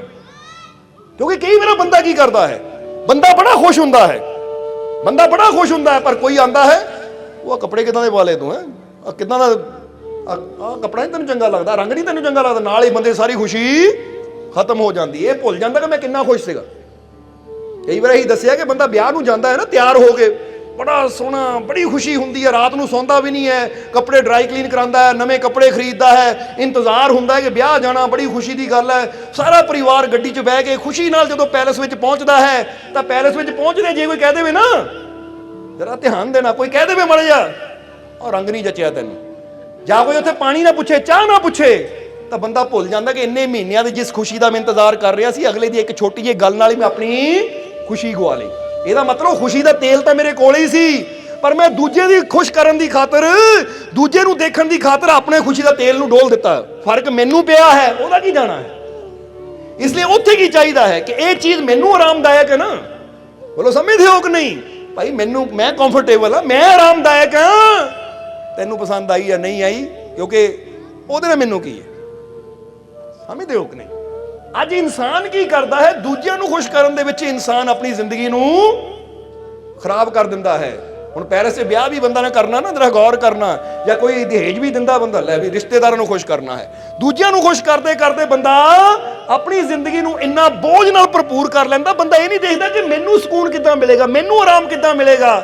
ਔਰ ਦੁਨੀਆ ਨੂੰ ਖੁਸ਼ ਕਰਨ ਦੀ ਖਾਤਰ ਮੈਂ ਕਰਜ਼ੇ ਚੱਕੀ ਜਾਵਾਂ, ਦੁਨੀਆ ਨੂੰ ਖੁਸ਼ ਕਰਨ ਦੀ ਖਾਤਰ ਮੈਂ ਆਪਣੇ ਸਿਰ ਤੇ ਟੈਨਸ਼ਨਾਂ ਵਧਾਈ ਜਾਵਾਂ, ਦੁਨੀਆ ਨੇ ਤਾਂ ਖਾ ਪੀ ਕੇ ਚੱਲ ਜਾਣਾ ਔਰ ਜਾਣ ਲੱਗੇ ਫਿਰ ਕਹਿ ਦੇਣਾ ਦਾਲ ਨਹੀਂ ਸਵਾਦ ਸੀ, ਆ ਫਲਾਨੀ ਚੀਜ਼ ਨਹੀਂ ਸਵਾਦ ਸੀ, ਆ ਸੂਟ ਕਿੱਦਾਂ ਦੇ ਦਿੱਤਾ ਮੈਨੂੰ ਹੈ। ਕਈ ਵਾਰ ਦੇਖਿਆ ਨਾ ਕਿ ਕਈ ਉੱਥੋਂ ਦਾ ਫੜ ਲੈਣਗੇ ਘਰ ਆ ਕੇ, ਉਹ ਕੀ ਆ ਪਾਣ ਵਾਲਾ ਸੂਟ ਦਿੱਤਾ ਸਾਨੂੰ, ਆ ਕਿੱਦਾਂ ਦਾ ਸਗਨ 'ਚ ਸੂਟ ਲਾਇਆ, ਚੱਕੋ ਪਰੇ ਮਾਰੋ ਇਹਨੂੰ, ਇਦਾਂ ਦੇ ਸੂਟਾਂ ਭੁੱਖੇ ਆ ਅਸੀਂ ਭਾਈ, ਲਿਆ ਕਿਉਂ ਫਿਰ? ਉਹਨਾਂ ਨੂੰ ਪਹਿਲੇ ਮਨਾ ਕਰ ਦਿੰਦੇ ਕਿ ਸਾਨੂੰ ਜ਼ਰੂਰਤ ਹੀ ਨਹੀਂ ਹੈ, ਤਾਂ ਕਿ ਵਿਚਾਰੇ ਦਾ ਅਗਲਿਆਂ ਦਾ ਵੀ ਖਰਚਾ ਨਾ ਹੁੰਦਾ। ਸੋ ਦੱਸਣਾ ਕੀ ਚਾਹੁੰਦੇ ਆ ਕਿ ਆਪਣੀ ਲਾਈਫ ਨੂੰ ਤੁਸੀਂ ਦੇਖੋ ਕਿ ਦੁਨੀਆ ਨੂੰ ਅਸੀਂ ਜਿੰਨਾ ਮਰਜ਼ੀ ਖੁਸ਼ ਕਰਨ ਦੀ ਕੋਸ਼ਿਸ਼ ਕਰੀਏ, ਕਿਉਂਕਿ ਸਭ ਤੋਂ ਦੁਖੀ ਇਨਸਾਨ ਉਹ ਹੁੰਦਾ ਹੈ ਜਿਹੜਾ ਦੂਜਿਆਂ ਨੂੰ ਖੁਸ਼ ਕਰਨ ਦੀ ਕੋਸ਼ਿਸ਼ ਵਿੱਚ ਹੀ ਲੱਗਾ ਰਹਿੰਦਾ ਹੈ, ਔਰ ਦੁਨੀਆ ਕਦੀ ਖੁਸ਼ ਹੁੰਦੀ ਨਹੀਂ ਹੈ। ਸੋ ਮੌਲਾਨਾ ਰੂਮੀ ਕਹਿੰਦੇ ਹੈ ਆਪਣੀ ਖੁਸ਼ੀ ਨੂੰ ਸੰਭਾਲ, ਸਮਝਦੇ ਹੋ ਕਿ ਨਹੀਂ, ਕਿ ਤੂੰ ਫੈਸਲਾ ਕਰ ਲੈ ਕਿ ਮੈਂ ਖੁਸ਼ ਰਹਿਣਾ ਹੈ, ਮੇਰੀ ਚਮਚ ਵਿੱਚ, ਮੇਰੀ ਜ਼ਿੰਦਗੀ ਦੇ ਚਮਚ 'ਚ ਖੁਸ਼ੀ ਹੈ। ਔਰ ਜਿੱਦਾਂ ਕਿਹਾ ਨਾ ਕਿ ਕਦਮ ਨਹੀਂ ਰੁਕਣੇ ਚਾਹੀਦੇ, ਕਦਮ ਚੱਲਦੇ ਰਹਿਣੇ ਚਾਹੀਦੇ, ਉਹ ਇੱਕ ਇਸ਼ਾਰਾ ਹੈ ਕਿ ਜ਼ਿੰਦਗੀ ਕਦੀ ਰੁਕਦੀ ਨਹੀਂ ਹੈ, ਪਲ ਪਲ ਕਰਕੇ ਚੱਲਦੀ ਰਹਿੰਦੀ ਹੈ, ਚੱਲਦੀ ਰਹਿੰਦੀ ਹੈ। ਇਸ ਲਈ ਕਹਿੰਦੇ ਤੂੰ ਫੈਸਲਾ ਕਰ, ਜਿੱਦਾਂ ਅੱਜ ਤੁਸੀਂ ਫੈਸਲਾ ਕਰ ਲਓ ਮੈਂ ਖੁਸ਼ ਰਹਿਣਾ ਹੈ, ਮੈਂ ਆਪਣੀ ਖੁਸ਼ੀ ਨੂੰ ਸੰਭਾਲਣਾ ਹੈ। ਹੁਣ ਬਾਹਰੋਂ ਕੋਈ ਮੈਨੂੰ ਬੁਰਾ ਬੋਲੇ ਉਧਰ ਧਿਆਨ ਹੀ ਨਹੀਂ ਦੇਣਾ, ਜਿੱਦਾਂ ਨੌਜਵਾਨ ਕਹਿੰਦਾ ਚਮਚ ਦੇ ਤੇਲ ਨੂੰ ਸੰਭਾਲਣਾ ਹੈ, ਕੋਈ ਕੀ ਕਰ ਰਿਹਾ ਹੈ, ਕੀ ਬੋਲ ਰਿਹਾ ਹੈ, ਕੀ ਨਹੀਂ, ਉਹਦੇ ਵੱਲ ਧਿਆਨ ਹੀ ਨਹੀਂ ਹੈ। ਸਮਝਦੇ ਹੋ ਕਿ ਨਹੀਂ? ਤਕਲੀਫ ਕਦੋਂ ਹੁੰਦੀ ਹੈ? ਜਦੋਂ ਬੰਦਾ ਦੂਜਿਆਂ ਤੋਂ ਉਮੀਦ ਰੱਖਦਾ ਹੈ ਕਿ ਦੂਜਾ ਇਦਾਂ ਕਰੇਗਾ ਫਿਰ ਮੈਨੂੰ ਖੁਸ਼ੀ ਮਿਲਣੀ ਹੈ, ਦੂਜਾ ਉਦਾਂ ਕਰੇਗਾ ਫਿਰ ਮੈਨੂੰ ਖੁਸ਼ੀ ਮਿਲਣੀ ਹੈ, ਦੂਜਾ ਕਰੇ ਨਾ ਤਾਂ ਸਾਰੀ ਜ਼ਿੰਦਗੀ ਦੁਖੀ ਹੋ ਕੇ ਬੈਠੇ ਰਹੀਏ। ਹੁਣ ਫਰਜ਼ ਕਰੋ ਅਸੀਂ ਬੈਠੇ ਹਾਂ, ਅਸੀਂ ਸੋਚੀਏ ਕਿ ਭਾਈ ਉਹ ਫਲਾਨਾ ਸਾਨੂੰ ਫੋਨ ਕਰੇਗਾ ਫਿਰ ਮੈਨੂੰ ਖੁਸ਼ੀ ਮਿਲਣੀ ਹੈ। ਹੁਣ ਅਸੀਂ ਕਿਹਦੇ ਮੁਹਤਾਜ ਹੋ ਗਏ? ਉਹਦੇ ਫੋਨ ਦੇ। ਉਹ ਕਰੇਗਾ ਤਾਂ ਖੁਸ਼, ਨਹੀਂ ਕਰੇਗਾ ਤਾਂ ਦੁਖੀ। ਇੰਨਾ ਚੰਗਾ ਉਹ ਕਰੇ ਨਾ ਕਰੇ, ਮੇਰੀ ਜ਼ਿੰਦਗੀ ਹੈ, ਮੈਂ ਫੈਸਲਾ ਕਰ ਲਿਆ ਖੁਸ਼ ਰਹਿਣਾ ਹੈ ਤਾਂ ਖੁਸ਼ ਰਹਿਣਾ, ਚਾਹੇ ਕੋਈ ਬੁਲਾਵੇ ਚਾਹੇ ਨਾ ਬੁਲਾਵੇ, ਕਿਉਂਕਿ ਜ਼ਿੰਦਗੀ ਮੇਰੀ ਹੈ। ਜਦੋਂ ਮਰਨਾ ਹੈ ਤਾਂ ਮੈਂ ਮਰਨਾ, ਕਿਸੇ ਨੇ ਨਹੀਂ ਮਰਨਾ। ਇਸ ਲਈ ਇੱਕ ਇੱਕ ਪਲ ਜਦੋਂ ਜਾ ਰਿਹਾ ਹੈ ਤਾਂ ਮੇਰਾ ਜਾ ਰਿਹਾ ਹੈ, ਕਿਸੇ ਨੂੰ ਫਰਕ ਨਹੀਂ ਪੈ ਰਿਹਾ। ਅੱਜ ਬੰਦਾ ਕਹਿ ਦਿੰਦਾ ਮੈਂ ਮਰ ਗਿਆ ਤਾਂ ਘਰ ਦਾ ਕੀ ਬਣੇਗਾ? ਜਰਾ ਸੋਚੋ, ਤੁਹਾਡੇ ਬਾਪ ਦਾਦਾ ਵੀ ਇਹੀ ਕਹਿੰਦੇ ਸੀ, ਅੱਜ ਬਣ ਰਿਹਾ ਕਿ ਨਹੀਂ ਸਭ ਕੁਝ? ਅੱਜ ਤੁਸੀਂ ਕਹਿੰਦੇ ਹੋ, ਕੱਲ ਨੂੰ ਤੁਸੀਂ ਨਹੀਂ ਰਹਿਣਾ, ਔਲਾਦ ਨੇ ਫਿਰ ਅੱਗੇ ਚਲਾਈ ਜਾਣਾ ਹੈ। ਇਹ ਬਸ ਇਨਸਾਨ ਦੇ ਕੁਝ ਭਰਮ ਹੁੰਦੇ ਹੈ। ਇਸ ਲਈ ਆਪਣੇ ਜੀਵਨ ਨੂੰ ਆਨੰਦਮਈ ਬਣਾਉਣਾ ਹੈ ਤਾਂ ਸਭ ਤੋਂ ਪਹਿਲਾਂ ਇੱਕ ਫੈਸਲਾ ਲਓ ਕਿ ਅੱਜ ਮੈਂ ਸੋਚਣਾ ਹੈ ਕਿ ਮੈਂ ਸ਼ਾਂਤ ਰਹਿਣਾ ਹੈ, ਮੈਂ ਖੁਸ਼ ਰਹਿਣਾ ਹੈ। ਜਿੱਦਾਂ ਇਹ ਫਕੀਰ ਦੀ ਗੱਲ ਦੱਸੀ ਦੀ ਹੈ ਨਾ, ਇੱਕ ਫਕੀਰ ਨੇ ਫੈਸਲਾ ਲੈ ਲਿਆ ਕਿ ਮੈਂ ਖੁਸ਼ ਰਹਿਣਾ ਹੈ, ਮੈਂ ਆਨੰਦਿਤ ਰਹਿਣਾ ਹੈ। ਹੁਣ ਉਹ ਖੁਸ਼ੀ ਦੇ ਨਾਲ, ਆਨੰਦ ਦੇ ਨਾਲ ਆਪਣੀ ਜ਼ਿੰਦਗੀ ਜੀ ਰਿਹਾ ਹੈ, ਹੱਸਦਾ ਮੁਸਕਰਾਉਂਦਾ ਆਪਣੀ ਜ਼ਿੰਦਗੀ ਜੀ ਰਿਹਾ ਹੈ। ਹਰ ਵੇਲੇ ਉਹਦੇ ਚਿਹਰੇ ਤੇ ਇੱਕ ਆਨੰਦ ਰਹਿੰਦਾ, ਸ਼ਾਂਤੀ ਰਹਿੰਦੀ ਹੈ। ਤਾਂ ਜਿਹੜਾ ਵੀ ਉਹਨੂੰ ਦੇਖਦਾ ਉਹ ਕਹਿੰਦਾ ਕਮਾਲ ਦੀ ਗੱਲ ਹੈ, ਫਕੀਰ ਹਰ ਵੇਲੇ ਖੁਸ਼ ਰਹਿੰਦਾ ਹੈ, ਹਰ ਵੇਲੇ ਮੁਸਕਰਾਉਂਦਾ ਰਹਿੰਦਾ ਹੈ, ਆਨੰਦ ਵਿੱਚ ਰਹਿੰਦਾ ਹੈ। ਇੱਕ ਦਿਨ ਕੀ ਹੋਇਆ ਕਿ ਬੜੇ ਜ਼ੋਰਾਂ ਦੀ ਬਰਸਾਤ ਹੋਈ, ਬੜਾ ਤੇਜ਼ ਤੂਫਾਨ ਆਇਆ ਔਰ ਫਕੀਰ ਦੀ ਕੁੱਲੀ ਉੜ ਗਈ। ਫਕੀਰ ਦੀ ਕੱਖਾਂ ਦੀ ਕੁੱਲੀ ਸੀ, ਉੜ ਗਈ। ਜਦੋਂ ਗਾਂਵ ਵਾਲਿਆਂ ਨੂੰ ਪਤਾ ਲੱਗਾ, ਗਾਂਵ ਵਾਲੇ ਕਹਿੰਦੇ ਅੱਜ ਤਾਂ ਫਕੀਰ ਜ਼ਰੂਰ ਦੁਖੀ ਹੋਏਗਾ, ਅੱਜ ਫਕੀਰ ਜ਼ਰੂਰ ਉਦਾਸ ਹੋਏਗਾ, ਕਿਉਂਕਿ ਅੱਜ ਉਹਦੀ ਕੁੱਲੀ ਉੜ ਗਈ, ਅੱਜ ਤਾਂ ਦੁਖੀ ਹੋਏਗਾ। ਚਲੋ ਜਾ ਕੇ ਉਹਦਾ ਦੁਖੀ ਚਿਹਰਾ ਦੇਖੀਏ, ਹਰ ਵੇਲੇ ਹੱਸਦਾ ਹੀ ਰਹਿੰਦਾ ਸੀ, ਅੱਜ ਦੇਖੀਏ ਹੁਣ ਘਰ ਟੁੱਟ ਗਿਆ, ਘਰ ਉੱਜੜ ਗਿਆ, ਕੁੱਲੀ ਉੜ ਗਈ ਤੂਫਾਨ ਦੇ ਵਿੱਚ, ਹੁਣ ਤਾਂ ਦੇਖੀਏ ਹੁਣ ਕੀ ਹਾਲ ਹੈ ਉਹਦਾ। ਕਹਿੰਦੇ ਜਦੋਂ ਗਏ ਸਵੇਰੇ ਸਵੇਰ ਦਾ ਸਮਾਂ, ਰਾਤ ਨੂੰ ਕੁੱਲੀ ਉੜ ਗਈ ਸੀ, ਸਾਰੀ ਰਾਤ ਫਕੀਰ ਪੇਟ ਦੇ ਥੱਲੇ ਹੀ ਸੀ। ਜਦੋਂ ਗਏ ਸਵੇਰੇ ਸਵੇਰੇ ਦੇਖਿਆ ਫਕੀਰ ਨੱਚ ਰਹੇ ਹੈ। ਉਹ ਕਹਿੰਦੇ ਕਮਾਲ ਦੀ ਗੱਲ, ਅੱਗੇ ਤਾਂ ਹੱਸਦਾ ਹੀ ਸੀ, ਅੱਜ ਨੱਚ ਰਿਹਾ ਹੈ। ਉਹ ਲੋਕਾਂ ਨੇ ਕਿਹਾ ਫਕੀਰੋ ਕੀ ਗੱਲ ਹੋ ਗਈ? ਮਹਾਰਾਜ ਅਸੀਂ ਤਾਂ ਸੋਚਿਆ ਸੀ ਤੁਸੀਂ ਉਦਾਸ ਹੋਵੋਗੇ, ਦੁਖੀ ਹੋਵੋਗੇ ਕਿਉਂਕਿ ਤੁਹਾਡੀ ਕੁੱਲੀ ਉੜ ਗਈ, ਤੁਸੀਂ ਨੱਚ ਰਹੇ ਹੋ। ਉਹ ਫਕੀਰ ਕਹਿੰਦੇ ਹੋਰ ਮੈਂ ਕੀ ਕਰਾਂ, ਨੱਚਣ ਦੀ ਤਾਂ ਗੱਲ ਹੈ, ਅੱਗੇ ਮੈਂ ਕੁੱਲੀ 'ਚ ਸੌਂਦਾ ਸੀ, ਰਾਤੀ ਬਾਹਰ ਸੁੱਤਾ ਤਾਂ ਫਿਰ ਪਤਾ ਲੱਗਾ ਕਿ ਰਾਤ ਨੂੰ ਬਾਹਰ ਸੌਂ ਕੇ ਸਿਤਾਰੇ ਜਿੰਨੇ ਸੋਹਣੇ ਲੱਗਦੇ ਐ। ਮੈਂ ਤਾਂ ਸਾਰੀ ਜ਼ਿੰਦਗੀ ਇਹ ਨਜ਼ਾਰਾ ਹੀ ਮਿਸ ਕਰ ਦਿੱਤਾ, ਗਵਾਉਂਦਾ ਰਿਹਾ ਮੈਂ। ਹੁਣ ਤਾਂ ਸੋਏ ਬਾਹਰ ਕਰਨਾ, ਘਰ ਬਣ ਵੀ ਗਿਆ, ਸੋਏ ਬਾਹਰ ਕਰਨਾ ਹੈ। ਨਾਲੇ ਦੂਜੀ ਗੱਲ, ਇਹ ਤੂਫਾਨ ਮੇਰਾ ਘਰ ਲਿਜਾ ਸਕਦਾ ਹੈ, ਮੇਰੀ ਕੁੱਲੀ ਲਿਜਾ ਸਕਦਾ ਹੈ, ਪਰ ਮੇਰੀ ਖੁਸ਼ੀ ਮੇਰੇ ਅੰਦਰ ਹੈ, ਉਹਨੂੰ ਕੋਈ ਤੂਫਾਨ ਨਹੀਂ ਲਿਜਾ ਸਕਦਾ। ਇਹਨੂੰ ਕਹਿੰਦੇ ਸੱਚੀ ਖੁਸ਼ੀ। ਸਮਝਦੇ ਹੋ ਕਿ ਨਹੀਂ? ਹੁਣ ਅੱਜ ਤੁਸੀਂ ਦੇਖੋ ਕਿ ਤੁਹਾਡੀ ਖੁਸ਼ੀ ਤਾਂ ਮਾੜੀ ਮਾੜੀ ਗੱਲ ਤੋਂ ਚਲੀ ਜਾਂਦੀ ਹੈ। ਉਹ ਜੀ ਮੇਰੇ ਕੋਲ ਉਦਾਂ ਹੀ ਲੰਘ ਗਿਆ, ਮੈਨੂੰ ਬੁਲਾ ਕੇ ਨਹੀਂ ਗਿਆ।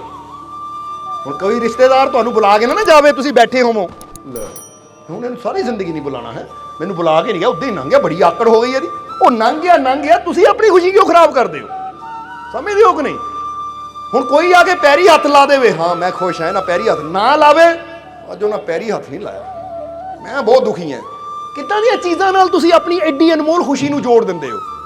ਆਪਣੀ ਖੁਸ਼ੀ ਦੀ ਵੈਲਿਊ ਨੂੰ ਸਮਝੋ ਕਿ ਖੁਸ਼ੀ ਮੇਰੇ ਅੰਦਰ ਹੈ, ਬਾਹਰੋਂ ਕੁਝ ਵੀ ਹੁੰਦਾ ਰਵੇ, ਪਰ ਮੈਂ ਆਪਣੇ ਅੰਦਰ ਦੀ ਖੁਸ਼ੀ ਨੂੰ ਇਹਨੂੰ ਨਹੀਂ ਜਾਣ ਦੇਣਾ, ਇਹਨੂੰ ਸੰਭਾਲਣਾ ਹੈ ਮੈਂ। ਇਹ ਖੁਸ਼ੀ ਦਾ ਰਾਜ਼ ਹੈ।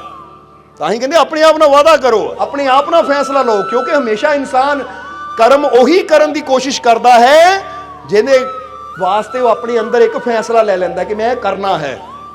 ਬੋਲੋ ਸਮਝਦੇ ਹੋ ਕਿ ਨਹੀਂ?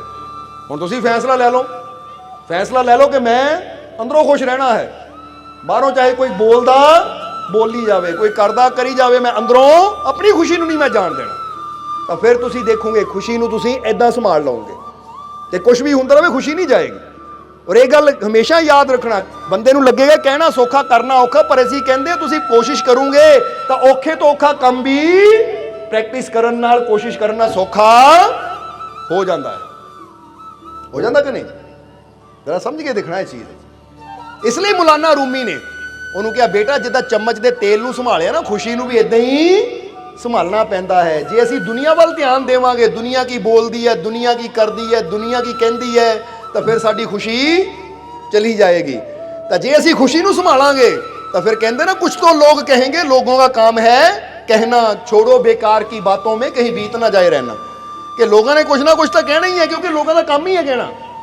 ਜੇ ਉਹਨਾਂ ਦੀ ਸੁਣਦੀ ਜਾਵਾਂਗੇ ਤਾਂ ਇਹ ਜ਼ਿੰਦਗੀ ਦੀ ਰਾਤ ਜਾਂ ਜ਼ਿੰਦਗੀ ਦਾ ਦਿਨ ਇੱਦਾਂ ਨਾ ਕਿਤੇ ਬੀਤ ਜਾਵੇ। ਇਸ ਲਈ ਜੇ ਉਸ ਮਾਲਿਕ ਨੇ ਜੀਵਨ ਦਿੱਤਾ ਤੇ ਇਹਦਾ ਆਨੰਦ ਲੈ ਲਈਏ। ਸੋ ਤੁਹਾਨੂੰ ਕਿਸੇ ਨੇ ਰੋਕਿਆ ਹੱਸਣ ਤੋਂ, ਮੁਸਕਰਾਉਣ ਤੋਂ? ਜਰਾ ਹੱਸ ਕੇ ਦਿਖਾਓ ਸਾਨੂੰ। ਹੁਣ ਕੀ ਚਾਹੁੰਦੇ ਹੋ ਤੁਸੀਂ? ਆ ਖੁਸ਼ੀ ਹੱਸੀ ਜਦੋਂ ਮਰਜ਼ੀ ਹੱਸ ਲਓ ਤੁਸੀਂ। ਕਦੀ ਖੜੋ ਸ਼ੀਸ਼ੇ ਦੇ ਮੋਹਰੇ ਔਰ ਦੇਖ ਕੇ ਸਮਾਈਲ ਕਰੋ। ਕਿਉਂ ਅਸੀਂ ਉਹ ਲੱਭਦੇ ਰਹਿੰਦੇ ਕਿ ਆਹ ਚੀਜ਼ ਆਏਗੀ ਫਿਰ ਮੈਂ ਖੁਸ਼ ਹੋਣਾ, ਉਹ ਚੀਜ਼। ਅਸੀਂ ਆਪਣੀ ਖੁਸ਼ੀ ਨੂੰ ਬੜੀ ਸੀਮਿਤ ਕਰ ਲੈਂਦੇ ਹਾਂ। ਜਦੋਂ ਆਪਾਂ ਕਿਸੇ ਚੀਜ਼ ਨਾਲ ਖੁਸ਼ੀ ਜੋੜ ਦਿੰਦੇ ਨਾ, ਸਾਡੀ ਖੁਸ਼ੀ ਛੋਟੀ ਹੋ ਜਾਂਦੀ ਹੈ। ਤਾਂ ਜਦੋਂ ਅਸੀਂ ਸੋਚ ਲੈਂਦੇ ਹਾਂ ਆਪਣੀ ਖੁਸ਼ੀ ਨੂੰ ਬੜਾ ਕਰਨਾ ਹੈ, ਤਾਂ ਖੁਸ਼ੀ ਬੜੀ ਕਿੱਦਾਂ ਹੋ ਸਕਦੀ ਹੈ? ਭਾਈ ਮੇਰੇ ਸਾਹ ਚੱਲ ਰਹੇ ਆ, ਖੁਸ਼ੀ ਦੀ ਗੱਲ ਆ, ਮੈਂ ਹੱਸ ਲਵਾਂ। ਮੇਰਾ ਦਿਲ ਧੜਕ ਰਿਹਾ, ਖੁਸ਼ੀ ਦੀ ਗੱਲ ਆ, ਮੈਂ ਹੱਸ ਲਵਾਂ।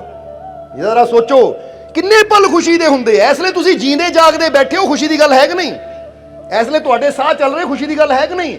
ਤੁਹਾਡੀਆਂ ਅੱਖਾਂ ਦੇਖ ਰਹੀਆਂ, ਖੁਸ਼ੀ ਦੀ ਗੱਲ ਹੈ ਕਿ ਨਹੀਂ? ਕੰਨ ਸੁਣ ਰਹੇ ਆ, ਖੁਸ਼ੀ ਦੀ ਗੱਲ ਹੈ ਜਾਂ ਨਹੀਂ? ਤੁਹਾਡਾ ਜਿਸਮ ਆਪਣਾ ਕੰਮ ਕਰ ਰਿਹਾ ਹੈ, ਤੁਸੀਂ ਭੋਜਨ ਕਰਦੇ ਹੋ, ਅੰਦਰ ਆਪਣੇ ਆਪ ਪਚ ਰਿਹਾ ਹੈ, ਆਪਣੇ ਆਪ ਭੋਜਨ ਜਾ ਕੇ ਬਲੱਡ ਬਣ ਰਿਹਾ, ਖੂਨ ਬਣ ਰਿਹਾ ਹੈ, ਉਹਦੇ ਹੱਡੀਆਂ ਨੂੰ ਤਾਕਤ ਮਿਲ ਰਹੀ ਹੈ, ਸਾਡੇ ਸਰੀਰ ਨੂੰ ਤਾਕਤ ਮਿਲ ਰਹੀ ਹੈ, ਸਭ ਕੁਝ ਆਪਣੇ ਆਪ ਹੋ ਰਿਹਾ। ਖੁਸ਼ੀ ਦੀ ਗੱਲ ਹੈ ਜਾਂ ਨਹੀਂ? ਨਹੀਂ ਤਾਂ ਅਸੀਂ ਕਈ ਵਾਰ ਦੱਸੀਦਾ ਹੈ, ਪੁੱਛੋ ਜਾ ਕੇ ਉਹਨਾਂ ਨੂੰ ਜਿਨ੍ਹਾਂ ਨੂੰ ਇਸ ਲਈ ਬੰਦਾ ਤਾਂ ਸਾਹ ਲੈ ਰਿਹਾ ਨਾ, ਨਹੀਂ ਤਾਂ ਪੁੱਛੋ ਜਿਹੜੇ ਹਸਪੀਟਲ 'ਚ ਇਸ ਲਈ ਆਕਸੀਜਨ ਲਾ ਕੇ ਬੈਠੇ, ਜਿਨ੍ਹਾਂ ਨੂੰ ਮਸ਼ੀਨ ਤੋਂ ਬਿਨਾਂ ਸਾਹ ਹੀ ਨਹੀਂ ਆਉਂਦਾ, ਉਹ ਇੱਕ ਦਿਨ ਦਾ 10-10 15-15 ਹਜ਼ਾਰ ਕਿਰਾਇਆ ਦੇ ਰਹੇ ਆਪਣੀ ਆਕਸੀਜਨ ਦਾ ਹੀ, ਇੱਕ ਰੂਮ ਦਾ। ਤਾਂ ਤੁਹਾਨੂੰ ਇੱਥੇ ਬੈਠਿਆਂ ਨੂੰ ਕਿੰਨੀ ਬੱਚਤ ਹੋ ਰਹੀ ਹੈ ਤੁਹਾਡੀ? ਖੁਸ਼ੀ ਦੀ ਗੱਲ ਹੈ ਜਾਂ ਨਹੀਂ? ਫਿਰ ਹੱਸ ਕੇ ਦਿਖਾਓ, ਇੱਕ ਵਾਰ ਮੁਸਕਰਾ ਕੇ ਦਿਖਾਓ। ਔਰ ਇਹ ਯਾਦ ਰੱਖੋ, ਇਹ ਖੁਸ਼ੀ, ਇਹ ਹੱਸੀ ਤੁਸੀਂ ਕਦੀ ਵੀ ਆਪਣੇ ਜੀਵਨ 'ਚ ਲਿਆ ਸਕਦੇ ਹੋ, ਕਿਉਂਕਿ ਪ੍ਰਮਾਤਮਾ ਕਹਿੰਦਾ ਖੁਸ਼, ਤੂੰ ਖੁਸ਼ੀ ਲੱਭਦਾ, ਉਹ ਖੁਸ਼ੀ ਦਾ ਤੇਰੇ ਅੰਦਰ ਲੈ, ਹੋ ਜਾ ਖੁਸ਼। ਇਹੀ ਕਹਾਂਗੇ, ਹੋ ਜਾਓ ਖੁਸ਼, ਮਹਿਸੂਸ ਕਰੋ ਮੈਂ ਬਹੁਤ ਜਿਹੜਾ ਦਿਲੋਂ ਫੀਲ ਕਰੋ, ਦਿਲੋਂ, ਤਾਂ ਕਿ ਤੁਹਾਨੂੰ ਅੰਦਰੋਂ ਖੁਸ਼ੀ ਉੱਠਦੀ ਮਹਿਸੂਸ ਹੋਵੇ। ਕਿਉਂਕਿ ਇਹ ਗੱਲ ਯਾਦ ਰੱਖੋ, ਇਹ ਅੱਜ ਵਿਗਿਆਨ ਵੀ ਸਾਬਿਤ ਕਰ ਚੁੱਕਾ ਹੈ ਕਿ ਜੇ ਤੁਸੀਂ ਫੀਲ ਕਰੋਗੇ ਨਾ ਮੈਂ ਖੁਸ਼ ਹਾਂ, ਤਾਂ ਤੁਸੀਂ ਖੁਸ਼ ਹੋਣਾ ਸ਼ੁਰੂ ਹੋ ਜਾਣਾ ਹੈ। ਇਸ ਲਈ ਅਸੀਂ ਕਹਾਂਗੇ ਕਦੀ ਨਾ ਅਜਮਾ ਕੇ ਦੇਖਿਓ, ਅੱਜ ਹੀ ਘਰ ਜਾ ਕੇ 5 ਮਿੰਟ ਵਾਸਤੇ ਖੁਸ਼ੀ ਦੀ ਐਕਟਿੰਗ ਕਰਕੇ ਦੇਖਿਓ। ਖੁਸ਼ੀ ਦੀ ਐਕਟਿੰਗ ਕਿ ਮੈਂ ਬਹੁਤ ਖੁਸ਼ ਹਾਂ। ਉਹ 5 ਮਿੰਟ ਖੁਸ਼ੀ ਦੀ ਐਕਟਿੰਗ ਕਰਦਿਆਂ ਤੁਹਾਡਾ ਇਹ ਜਿਹੜਾ ਮਾਹੌਲ ਹੈ ਨਾ, ਸੱਚਮੁੱਚ ਖੁਸ਼ੀ ਵਾਲਾ ਬਣ ਜਾਏਗਾ। ਜਿੱਦਾਂ ਹੁਣ ਫਰਜ਼ ਕਰੋ ਇੱਥੇ ਆਪਾਂ ਕਹੀਏ ਨਕਲੀ ਹੱਸੋ, ਨਕਲੀ ਦਾ ਹਾਸਾ ਹੱਸੋ। ਹੁਣ ਤੁਸੀਂ ਦੇਖੋਗੇ ਨਕਲੀ ਹੱਸਦੇ ਕਿਹੜੇ ਵੇਲੇ ਅਸਲੀ ਹੋ ਜਾਏਗਾ, ਬੰਦੇ ਨੂੰ ਵੀ ਪਤਾ ਨਹੀਂ ਲੱਗੇਗਾ। ਪਰ ਬੰਦਾ ਕੀ ਕਰਦਾ ਹੈ? ਖੁਸ਼ੀ ਦੀ ਨਕਲ ਨਹੀਂ ਕਰਦਾ, ਬਿਮਾਰੀ ਦੀ ਨਕਲ ਕਰਦਾ ਹੈ ਬੰਦਾ। ਬੋਲੋ ਸਮਝਦੇ ਹੋ ਕਿ ਨਹੀਂ? ਉੱਦਾਂ ਹੀ ਬਹਿ ਜਾਏਗਾ। ਕੋਈ ਆਵੇ ਰਿਸ਼ਤੇਦਾਰ, ਉਹ ਯਾਰ ਫੋਨ ਨਹੀਂ ਕੀਤਾ ਤੂੰ, ਉਹ ਕੀ ਦੱਸਾਂ ਮੇਰਾ ਸਿਰ ਬਹੁਤ ਦੁਖਦਾ ਸੀ, ਉਹ ਮੇਰੀ ਤਬੀਅਤ ਠੀਕ ਨਹੀਂ ਸੀ। ਹੁਣ ਉਹ ਬਿਮਾਰੀ ਹੈ ਨਹੀਂ, ਬਿਮਾਰੀ ਦੀ ਨਕਲ ਕਰਦਿਆਂ ਉਹ ਬਿਮਾਰੀ ਸੱਚੀ ਆ ਜਾਂਦੀ ਹੈ।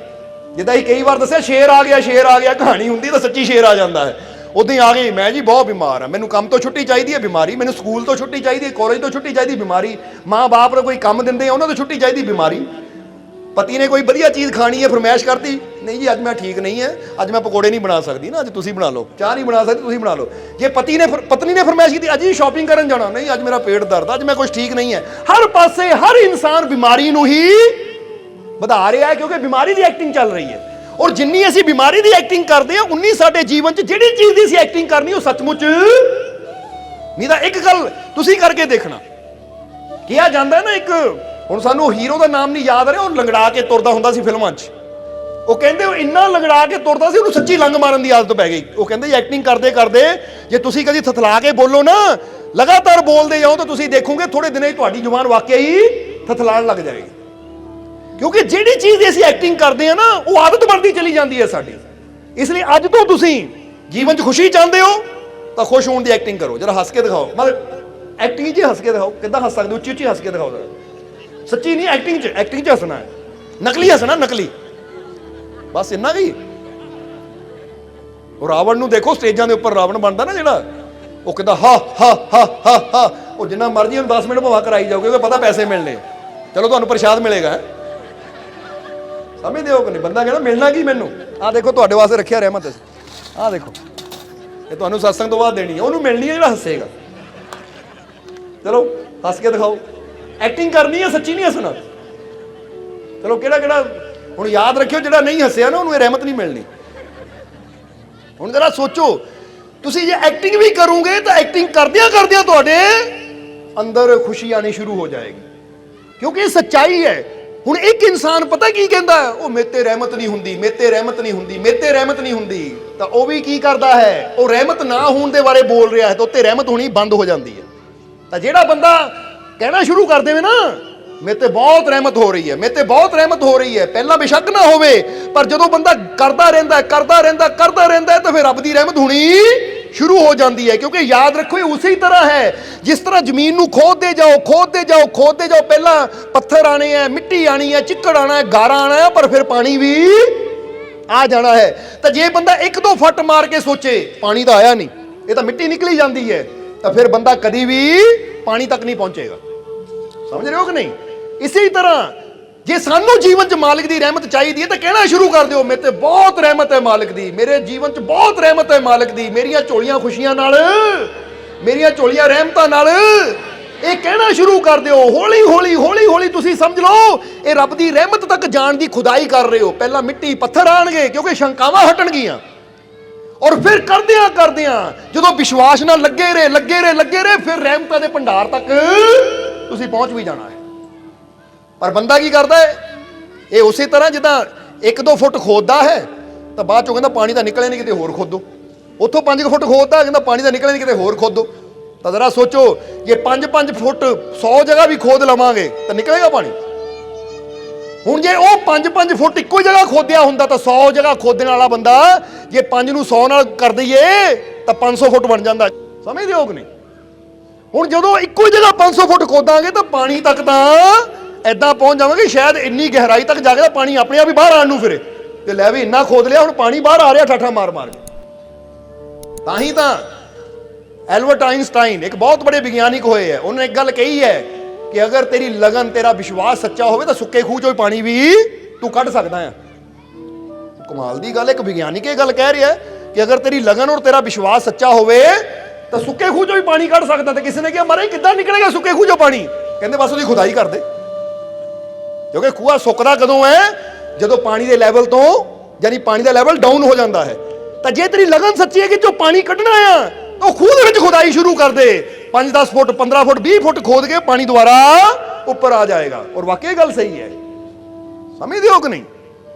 ਇਸ ਲਈ ਇਹਦਾ ਮਤਲਬ ਕੀ ਹੈ, ਵਿਸ਼ਵਾਸ ਔਰ ਲਗਨ ਸੱਚੀ ਹੋਣੀ ਚਾਹੀਦੀ ਹੈ। ਇਸ ਕਰਕੇ ਆਪਣੇ ਅੰਦਰ ਲਗਨ ਰੱਖੋ ਕਿ ਮੈਂ ਬਹੁਤ ਖੁਸ਼ ਹਾਂ, ਮੇਰੇ ਜੀਵਨ 'ਚ ਬਹੁਤ ਖੁਸ਼ੀਆਂ ਹੈ। ਔਰ ਅਸੀਂ ਫਿਰ ਕਹਾਂਗੇ ਕਿ ਇਹਨੂੰ ਉਦਾਂ ਹੀ ਨਾ ਲਿਓ, ਕਿਉਂਕਿ ਕੁਝ ਟੀਚਰ ਨਾ ਆਪਣੇ ਬੱਚਿਆਂ ਨੂੰ ਸਬਜੈਕਟ ਦਿੰਦੇ ਹੈ ਜਾਂ ਕੁਝ ਪਾਠ ਦਿੰਦੇ ਜਿਹਨੂੰ ਕਹਿੰਦੇ ਘਰ ਜਾ ਕੇ ਕਰਨਾ ਜ਼ਰੂਰ ਹੈ, ਹੋਮਵਰਕ ਹੈ। ਅੱਜ ਤੁਸੀਂ ਵੀ ਸਕੂਲ 'ਚ ਬੈਠੇ ਹੋ, ਦੇਖੋ ਸਾਹਮਣੇ ਲਿਖਿਆ ਨਾ ਸਰਕਾਰੀ ਐਲੀਮੈਂਟਰੀ ਜੋ ਵੀ ਹੈ ਸਕੂਲ ਦਾ ਨਾਮ ਲਿਖਿਆ ਕਿ ਨਹੀਂ? ਤਾਂ ਇੱਥੇ ਤੁਹਾਨੂੰ ਵੀ ਇੱਕ ਸਬਕ ਦੇਣਾ ਹੈ। ਅੱਜ ਘਰ ਜਾ ਕੇ ਨਾ ਤੁਸੀਂ ਸ਼ੀਸ਼ੇ ਮੂਹਰੇ ਖੜ ਕੇ, ਚਾਹੇ ਬਾਥਰੂਮ 'ਚ ਇਕੱਲੇ ਹੋਵੋ, ਤਾਂ ਖੜ ਕੇ ਨਾ ਹੱਸਣਾ ਉੱਚੀ ਲੈ, ਮੈਂ ਬਹੁਤ ਖੁਸ਼ ਹਾਂ, ਮੈਂ ਬਹੁਤ ਖੁਸ਼ ਹਾਂ, ਔਰ ਖੁਸ਼ੀ ਦੀ ਐਕਟਿੰਗ ਕਰਨੀ। ਤੁਸੀਂ ਦੇਖੋਗੇ ਤੁਹਾਡਾ ਰੋਮ ਖੁਸ਼ੀ ਨਾਲ ਭਰ ਜਾਏਗਾ।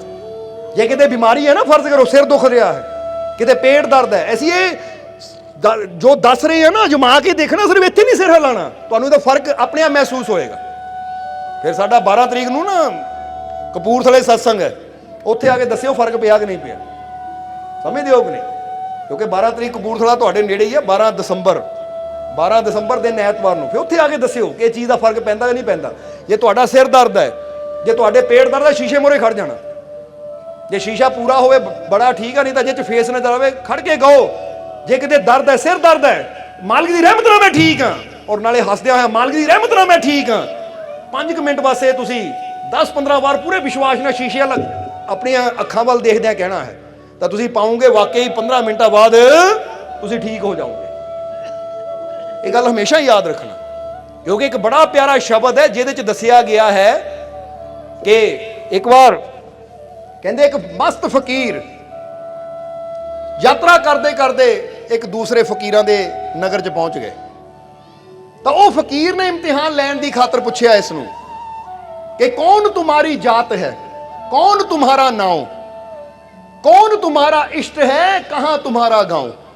ਜਦੋਂ ਫਕੀਰ ਨੂੰ ਪੁੱਛਿਆ ਕਿ ਤੇਰੀ ਜਾਤ ਕੀ ਹੈ, ਤੇਰਾ ਨਾਮ ਕੀ ਹੈ, ਔਰ ਤੇਰਾ ਭਗਵਾਨ ਕੌਣ ਹੈ, ਤਾਂ ਤੇਰਾ ਗਾਂव ਕਿਹੜਾ ਹੈ, ਤਾਂ ਅੱਗੇ ਉਹ ਫਕੀਰ ਨੇ ਜਵਾਬ ਕੀ ਦਿੱਤਾ। ਜ਼ਰਾ ਹੁਣ ਸਮਝ ਲੈਣਾ ਇਸ ਚੀਜ਼ ਨੂੰ, ਕਿਉਂਕਿ ਇਹ ਜਵਾਬ ਸਮਝ ਲਓ ਕਿ ਸਾਡੇ ਸਾਰਿਆਂ ਨਾਲ ਜੁੜਿਆ ਹੋਇਆ ਹੈ। ਕਿ ਜਦੋਂ ਪੁੱਛਿਆ ਕੌਣ तुम्हारी जात है, ਤੇਰੀ ਜਾਤ ਕਿਹੜੀ ਹੈ, कौन तुम्हारा नाम, और तेरा नाम की है, कौन तुम्हारा इष्ट है, तेरा भगवान कौन है, किहनू मानदा है तू, और कौन तुम्हारा गांव, और तेरा गांव कौन सा है। समझदे हो कि नहीं। तो बंदा तेरी जात कौन सी है भी, तेरा नाम कौन की है, तेरा पिंड किहड़ा है, तेरा भगवान किहड़ा, मनदा किहनू है तू, किहड़े धर्म दा है, किहड़ी जात दा है। जदों ये पुछया ਤਾਂ ਫਕੀਰ ਨੇ ਕੀ ਜਵਾਬ ਦਿੱਤਾ। ਇਹ ਜਵਾਬ ਸਾਡੇ ਸਾਰਿਆਂ ਨਾਲ ਜੁੜਿਆ, ਇਸ ਲਈ ਧਿਆਨ ਦੇਣਾ। ਫਕੀਰਾਂ ਨੇ ਜਵਾਬ ਦਿੱਤਾ ਜਦੋਂ ਉਹਨੇ ਪੁੱਛਿਆ ਕਿ ਕੌਣ तुम्हारी जात है, कौन तुम्हारा नाम, कौन तुम्हारा इष्ट है, कौन तुम्हारा गांव। तो फकीर जवाब दिंदे है कि जात हमारी आत्मा, जात हमारी आत्मा, प्राण हमारा नाम, अलख हमारा इष्ट है, और शब्द हमारा गांव। ये गल बड़ी प्यारी समझने वाली है। ये साडा जिन्ने भी असीं बैठे हैं ना, ਇਹ ਸਾਡੇ ਸਾਰਿਆਂ ਵਾਸਤੇ ਜਵਾਬ ਹੈ ਕਿ ਆਪਣੇ ਆਪ ਨੂੰ ਸਿਰਫ ਮਿੱਟੀ ਦਾ ਸਰੀਰ ਨਾ ਸਮਝੋ। ਜਾਤ ਹਮਾਰੀ ਆਤਮਾ, ਜਿੱਦਾਂ ਕਹਿੰਦਾ ਇਹ ਕਿਹੜੀ ਜਾਤ ਆ ਵੀ ਤੇਰੀ, ਕਿਉਂਕਿ ਜਾਤ ਅਸੀਂ ਇਹਨੂੰ ਵੀ ਕਹਿੰਦੇ ਮੈਂ ਇਨਸਾਨ ਆ, ਮੈਂ ਬੰਦਾ ਆ, ਮੈਂ ਔਰਤ ਆ, ਮੈਂ ਮਰਦ ਆ, ਮੈਂ ਬੱਚਾ, ਮੈਂ ਬੁੜਾ, ਇਹ ਵੀ ਜਾਤ 'ਚ ਗਿਣਿਆ ਜਾਂਦਾ ਹੈ। ਜਾਤਾਂ ਸਿਰਫ ਇਹ ਨਹੀਂ ਹੁੰਦੀਆਂ ਕਿ ਹਿੰਦੂ, ਮੁਸਲਿਮ, ਸਿੱਖ, ਈਸਾਈ, ਕਿਹੜਾ ਧਰਮ ਹੈ ਤੇਰਾ, ਕੀ ਹੈ ਕੀ ਨਹੀਂ। ਕਹਿੰਦੇ ਇੱਥੇ ਦੱਸਿਆ ਕਿ ਤੂੰ ਸਿਰਫ ਇਹ ਹੱਡ ਮਾਸ ਦਾ ਬਣਿਆ ਸਰੀਰ ਨਹੀਂ ਹੈ। ਜਾਤ ਸਾਡੀ ਸਾਰਿਆਂ ਦੀ ਜਾਤ ਕੀ ਹੈ, ਜਾਤ ਹਮਾਰੀ ਆਤਮਾ, ਇਹ ਸਰੀਰ ਨਹੀਂ ਹੈ ਅਸੀਂ। ਇਸ ਲਈ ਇੱਕ ਵਾਰ ਫਿਰ ਗੱਲ ਕਰਾਂਗੇ ਕਿ ਜੇ ਤੁਸੀਂ ਆਪਣੇ ਆਪ ਨੂੰ ਸਰੀਰ ਸਮਝਦੇ ਹੋ, ਬਾਡੀ ਸਮਝਦੇ ਹੋ ਕਿ ਮੈਂ ਸਰੀਰ ਹਾਂ, ਤਾਂ ਫਿਰ ਜ਼ਰਾ ਦੱਸੋ ਜਦੋਂ ਆਤਮਾ ਨਿਕਲ ਜਾਂਦੀ ਤਾਂ ਫਿਰ ਇਹਦਾ ਕੀ ਬਣਦਾ ਹੈ, ਕੀ ਬਣਦਾ ਹੈ। ਇਹਨੂੰ ਦਫਨਾ ਦਿੰਦੇ ਆ ਜਾਂ ਫਿਰ ਇਹਨੂੰ ਕੀ ਕਰਦੇ ਆ, ਚਿਤਾ ਤੇ ਰੱਖ ਕੇ ਸਾੜ ਦਿੰਦੇ ਆ। ਤਾਂ ਹੁਣ ਜੇ ਬੰਦਾ ਇਹ ਹੋਵੇ ਤਾਂ ਹੁਣ ਸਰੀਰ ਤਾਂ ਹੁਣ ਵੀ ਹੈ, ਤਾਂ ਹੁਣ ਕਿਉਂ ਨਹੀਂ ਸੰਭਾਲ ਕੇ ਰੱਖਦੇ, ਹੁਣ ਕਿਉਂ ਅੱਗ 'ਚ ਪਾ ਰਹੇ ਹੋ, ਹੁਣ ਕਿਉਂ ਦਫਨਾ ਰਹੇ ਹੋ। ਜੇ ਬੰਦਾ ਬਾਡੀ ਹੋਵੇ, ਇਹੀ ਹੋਵੇ, ਤਾਂ ਫਿਰ ਇਹ ਸਰੀਰ ਨੂੰ ਅਲਮਾਰੀ 'ਚ ਰੱਖਿਆ ਜਾਵੇ ਸੰਭਾਲ ਕੇ, ਕਿ ਭਾਈ ਪਹਿਲਾਂ 50 ਸਾਲ 60 ਸਾਲ ਘਰ 'ਚ ਰਿਹਾ ਤਾਂ ਹੁਣ ਵੀ ਇਹਨੂੰ ਬੈੱਡ ਤੇ ਹੀ ਰੱਖਾਂ। ਪਰ ਨਹੀਂ, ਹੁਣ ਨਿਕਲਿਆ ਕੀ ਅੰਦਰੋਂ, ਆਤਮਾ ਨਿਕਲ ਗਈ ਤਾਂ ਕੀ ਕਿਹਾ ਜਾਂਦਾ ਹੈ, ਬੰਦਾ ਮਰ ਗਿਆ, ਇਹ ਹੁਣ ਮੁਰਦਾ ਆ। ਇਹਦਾ ਮਤਲਬ ਤੁਸੀਂ ਕੌਣ ਹੋ ਫਿਰ, ਇੱਥੋਂ ਹੀ ਪਤਾ ਲੱਗਦਾ ਸੱਚਾਈ ਦਾ ਕਿ ਮੈਂ ਸਰੀਰ ਨਹੀਂ ਹਾਂ, ਮੈਂ ਆਤਮਾ ਹਾਂ। ਔਰ ਜਦੋਂ ਆਤਮਾ ਨੂੰ ਅਸੀਂ ਜਾਣ ਲੈਂਦੇ ਨੇ ਕਿ ਮੈਂ ਆਤਮਾ ਆ, ਤਾਂ ਆਤਮਾ ਕੀ ਹੈ, ਪਰਮਾਤਮਾ ਦਾ ਰੂਪ, ਪਰਮਾਤਮਾ ਦਾ ਅੰਸ਼। ਸਮਝਦੇ ਹੋ ਕਿ ਨਹੀਂ। ਹੁਣ ਟਰਾਂਸਫਾਰਮ 'ਚ ਕੀ ਹੈ, ਕਰੰਟ, ਇੱਕ ਛੋਟੀ ਜਿਹੀ ਤਾਰ ਆਂਦੀ ਹੈ, ਇੱਥੇ ਰੱਖੀ ਜਾਵੇ ਨੰਗੀ, ਤਾਂ ਤੁਸੀਂ ਉਹਨੂੰ ਹੱਥ ਲਾ ਲਓਗੇ। ਤੁਸੀਂ ਕਹਿਣਾ ਭਾਈ ਇਹ 'ਚ ਵੀ ਉਹ ਕਰੰਟ ਹੈ, ਚਾਹੇ ਨਿੱਕੀ ਜਿਹੀ ਤਾਰ ਹੈ ਪਰ ਕਰੰਟ ਉਹੀ ਕੰਮ 'ਚ ਕਰ ਰਿਹਾ, ਝਟਕਾ ਉਨਾ ਹੀ ਦੇਣਾ ਇਹਨਾਂ ਵੀ। ਸਮਝਦੇ ਹੋ ਕਿ ਨਹੀਂ। ਇਹ ਜ਼ਰੂਰ ਹੈ ਕਿ ਟਰਾਂਸਫਾਰਮ ਨੂੰ ਹੱਥ ਲਾਉਂਗਾ ਤਾਂ ਬਚਣ ਦੇ ਚਾਂਸ ਨਹੀਂ ਹੈ, ਤਾਂ ਇਹਨੂੰ ਹੱਥ ਲਾਉਂਗਾ ਤਾਂ ਬਚਣ ਦੇ ਚਾਂਸ ਹੈ, ਝਟਕਾ ਲੱਗ ਕੇ ਹਟ ਜਾਏਗਾ, ਪਰ ਝਟਕਾ ਤਾਂ ਲੱਗਣਾ ਹੀ ਹੈ। ਇਸੇ ਤਰ੍ਹਾਂ ਪਰਮਾਤਮਾ ਵੀ ਬੜਾ ਟਰਾਂਸਫਾਰਮ ਹੈ, ਔਰ ਜਿਹੜੀ ਸਾਡੇ ਅੰਦਰ ਆਤਮਾ ਨੇ, ਇਹਦੇ ਅੰਦਰ ਵੀ ਉਹਦਾ ਹੀ ਕਰੰਟ ਕੰਮ ਕਰਦਾ ਹੈ। ਔਰ ਜਦੋਂ ਅਸੀਂ ਇਹ ਸਮਝ ਲੈਂਦੇ ਹਾਂ ਕਿ ਮੇਰੇ ਅੰਦਰ ਆਤਮਾ ਹੈ, और आत्मा परमात्मा का अंश है, और परमात्मा सर्व शक्तिशाली है, और उहदा ही अंश शक्तिशाली आत्मा मेरे अंदर है, तो फिर मेरे वास्ते भी मुश्किल नामुमकिन कुछ नहीं रह जाता, फिर मेरी शक्ति वधदी है। समझदे हो कि नहीं। क्योंकि जेड़ा अपने आप को शरीर समझदा है उहदी शक्ति उन्नी क रहिंदी है, तो जेड़ा सोचता है कि मैं अपने रब तो जुदा नहीं है, मेरा रब मेरे अंदर है, तो मैं अपने रब अंदर है, उहदी रब दे नाल जुड़ के ही, उस मालिक नाल जुड़ के उहदी शक्ति कई गुणा उन्हें महसूस होंदी। हुण शक्ति का मतलब ये नहीं है कि बंदा कहंदा लै ਪਹਿਲਾਂ ਮੈਂ 50 ਕਿਲੋ ਵਜਨ ਚੱਕਦਾ ਸੀ, ਹੁਣ ਮੈਂ ਮੰਨ ਲਿਆ ਕਿ ਮੈਂ ਆਤਮਾ ਨੂੰ ਮੈਂ ਕੁਆਂਟਲ ਚੱਕ ਲੈਣਾ। ਇਦਾਂ ਨਹੀਂ ਸ਼ਕਤੀ ਵੱਧਦੀ। ਸ਼ਕਤੀ ਦਾ ਮਤਲਬ ਤੁਹਾਡੀ ਅੰਦਰਲੀ ਸਥਿਤੀ। ਮਾਨਸਿਕ ਤੌਰ ਤੇ ਤੁਸੀਂ ਇੰਨੇ ਮਜ਼ਬੂਤ ਹੋ ਜਾਂਦੇ ਹੋ, ਅੰਦਰੂਨੀ ਤੌਰ ਤੇ ਇੰਨੇ ਮਜ਼ਬੂਤ ਹੋ ਜਾਂਦੇ ਹੋ ਕਿ ਬਾਹਰਲੀਆਂ ਪਰੇਸ਼ਾਨੀਆਂ ਦਾ ਅਸਰ ਤੁਹਾਡੇ ਤੇ ਨਹੀਂ ਪੈਂਦਾ। ਜਿੱਦਾਂ ਤੁਸੀਂ ਦੇਖਦੇ ਹੋ ਨਾ ਕਿ ਇੱਕ ਬੰਦਾ ਹੁੰਦਾ, ਮਾੜਾ ਜਿਹਾ ਠੰਡਾ ਪਾਣੀ ਪੈ ਜਾਵੇ ਤਾਂ ਜ਼ੁਕਾਮ ਹੋ ਜਾਂਦਾ, ਬਿਮਾਰ ਹੋ ਜਾਂਦਾ, ਸਰਦੀ ਹੋ ਜਾਂਦੀ ਹੈ, ਤੇ ਕਿੱਦਾਂ ਦਾ ਹੁੰਦਾ ਉਹ ਠੰਡੇ ਪਾਣੀ 'ਚ ਨਹਾਈ ਵੀ ਜਾਵੇ ਤਾਂ ਵੀ ਉਹਨੂੰ ਕੁਝ ਨਹੀਂ ਹੁੰਦਾ। ਇਹਦਾ ਮਤਲਬ ਕਿ ਇੱਕ ਅੰਦਰੋਂ ਕਮਜ਼ੋਰ ਹੈ ਔਰ ਇੱਕ ਅੰਦਰੋਂ ਸਟਰੋਂਗ ਹੈ, ਮਜ਼ਬੂਤ ਹੈ। ਹੁਣ ਇੱਕ ਬੰਦਾ ਇਦਾਂ ਦਾ ਵੀ ਹੁੰਦਾ ਹੈ, ਉਹ ਤੇ ਜਿੰਨੀਆਂ ਮਰਜ਼ੀ ਮੁਸ਼ਕਿਲਾਂ ਆ ਜਾਣ ਉਹ ਹਾਏ ਤੱਕ ਨਹੀਂ ਕਰਦਾ। ਤਾਂ ਇਹ ਕਿੱਦਾਂ ਦਾ ਹੁੰਦਾ ਕਿ ਮਾੜੀ ਜਿਹੀ ਤਕਲੀਫ ਨੂੰ ਦੇਖਦਾ ਹੈ, ਇੱਥੇ ਤੱਕ ਕਿ ਘਰ ਦੇ ਵਿੱਚ ਮਾੜੀ ਜਿਹੀ ਛਿਪਕਲੀ ਵੀ ਦੇਖ ਲੈਂਦਾ, ਡਰ ਕੇ ਬਹਿ ਜਾਂਦਾ ਹੈ, ਹਾਏ ਹਾਏ ਕਰਨ ਲੱਗ ਜਾਂਦਾ ਹੈ। ਇਹਦਾ ਮਤਲਬ ਮੈਂਟਲੀ ਤੌਰ ਤੇ, ਅੰਦਰੂਨੀ ਤੌਰ ਤੇ ਬੜਾ ਇੱਕ ਕਮਜ਼ੋਰ ਹੈ, ਇੱਕ ਸ਼ਕਤੀਸ਼ਾਲੀ ਹੈ। ਜਿੱਦਾਂ ਇੱਥੇ ਮੌਲਾਨਾ ਰੂਮੀ ਦਾ ਇੱਕ ਹੋਰ ਕਿੱਸਾ ਯਾਦ ਆ ਗਿਆ ਸਾਨੂੰ, ਜਰਾ ਉਹ ਵੀ ਸਮਝ ਲਈਏ, ਸਾਡੇ ਜੀਵਨ ਨਾਲ ਉਹ ਵੀ ਜੁੜਿਆ ਹੋਇਆ ਹੈ। ਇੱਕ ਦਿਨ ਮੌਲਾਨਾ ਰੂਮੀ ਆਪਣੇ ਸੇਵਕਾਂ ਨਾਲ ਜਾ ਰਹੇ ਸੀ ਤਾਂ ਸਾਹਮਣੇ ਇੱਕ ਅਖਾੜਾ ਸੀ। ਅਖਾੜੇ ਵਿੱਚ ਇੱਕ ਕੁਝ ਪਹਿਲਵਾਨ ਸੀ ਜਿਹੜੇ ਇੱਕ ਦੂਜੇ ਨਾਲ ਪ੍ਰੈਕਟਿਸ ਕਰ ਰਹੇ ਸੀ, ਕੁਸ਼ਤੀ ਲੜ ਰਹੇ ਸੀ। ਤਾਂ ਉਹਨਾਂ ਚੋਂ ਇੱਕ ਉੱਚਾ ਲੰਬਾ ਤਗੜਾ ਪਹਿਲਵਾਨ, ਉਹਨੇ ਇਕੱਲਾ ਹੀ 5 ਨਾਲ ਲੜ ਰਿਹਾ ਸੀਗਾ ਔਰ 5 ਨੂੰ ਚੱਕ ਕੇ ਮਾਰ ਰਿਹਾ ਸੀ। ਤਾਂ ਮੌਲਾਨਾ ਰੂਮੀ ਦੇ ਸੇਵਕਾਂ ਨੇ ਕਿਹਾ, ਮਹਾਰਾਜ ਕਿੰਨਾ ਸ਼ਕਤੀਸ਼ਾਲੀ ਹੈ, ਕਿੰਨਾ ਤਾਕਤਵਰ ਬੰਦਾ ਹੈ, ਕਿੰਨਾ ਤਗੜਾ ਪਹਿਲਵਾਨ ਹੈ, 5 ਨੂੰ ਸੰਭਾਲ ਰਿਹਾ ਹੈ। ਤਾਂ ਮੌਲਾਨਾ ਰੂਮੀ ਹੱਸੇ, ਕਹਿੰਦੇ ਸਰੀਰਕ ਤੌਰ ਤੇ ਤਾਕਤਵਰ ਹੈ, ਪਰ ਜੇ ਤੁਸੀਂ ਸਾਨੂੰ ਪੁੱਛੋ ਅਸਲੀ ਤਾਕਤਵਰ ਕੌਣ ਹੈ, ਤਾਂ ਫਿਰ ਮੌਲਾਨਾ ਰੂਮੀ ਨੇ ਇਸ਼ਾਰਾ ਕੀਤਾ, ਕਹਿੰਦੇ ਉਹ ਹੈ ਅਸਲੀ ਤਾਕਤਵਰ। ਜਦੋਂ ਸੇਵਕਾਂ ਨੇ ਉੱਧਰ ਨੂੰ ਦੇਖਿਆ ਕਿ ਕਿਹਨੂੰ ਕਹਿ ਰਹੇ ਹੈ, ਤਾਂ ਦੇਖਿਆ ਇੱਕ ਫਕੀਰ, ਸੁੱਕਾ ਜਿਹਾ ਮਰੀਅਲ ਜਿਹਾ ਫਕੀਰ ਨਾ ਪੇੜ ਦੇ ਥੱਲੇ ਬੈਠਾ ਹੈ, ਆਪਣੇ ਰੱਬ ਨੂੰ ਯਾਦ ਕਰ ਰਿਹਾ ਹੈ। ਕਹਿੰਦੇ ਪਹਿਲਵਾਨ ਨਾਲੋਂ 1000 ਗੁਣਾ ਜ਼ਿਆਦਾ ਤਾਕਤਵਰ ਇਹ ਫਕੀਰ ਹੈ। ਉਹ ਕਹਿੰਦੇ ਮਾਰੇ ਬਾਹਾਂ ਤੇ ਇਹਦੀਆਂ ਪਤਲੀਆਂ ਪਤਲੀਆਂ ਹੈ, ਸੁੱਕਾ ਜਿਹਾ ਸਰੀਰ ਹੈ, ਇਹ ਕਾਹਦਾ ਤਾਕਤਵਰ, 5 ਨਾਲ ਇਕੱਲਾ ਲੜ ਰਿਹਾ ਹੈ। ਤਾਂ ਉਸਲੇ ਮੌਲਾਨਾ ਰੂਮੀ ਨੇ ਕਿਹਾ, ਇਹ ਯਾਦ ਰੱਖੋ। ਕੀ ਕਹਿੰਦੇ ਮੌਲਾਨਾ ਰੂਮੀ, ਤੁਸੀਂ ਵੀ ਯਾਦ ਰੱਖਣਾ।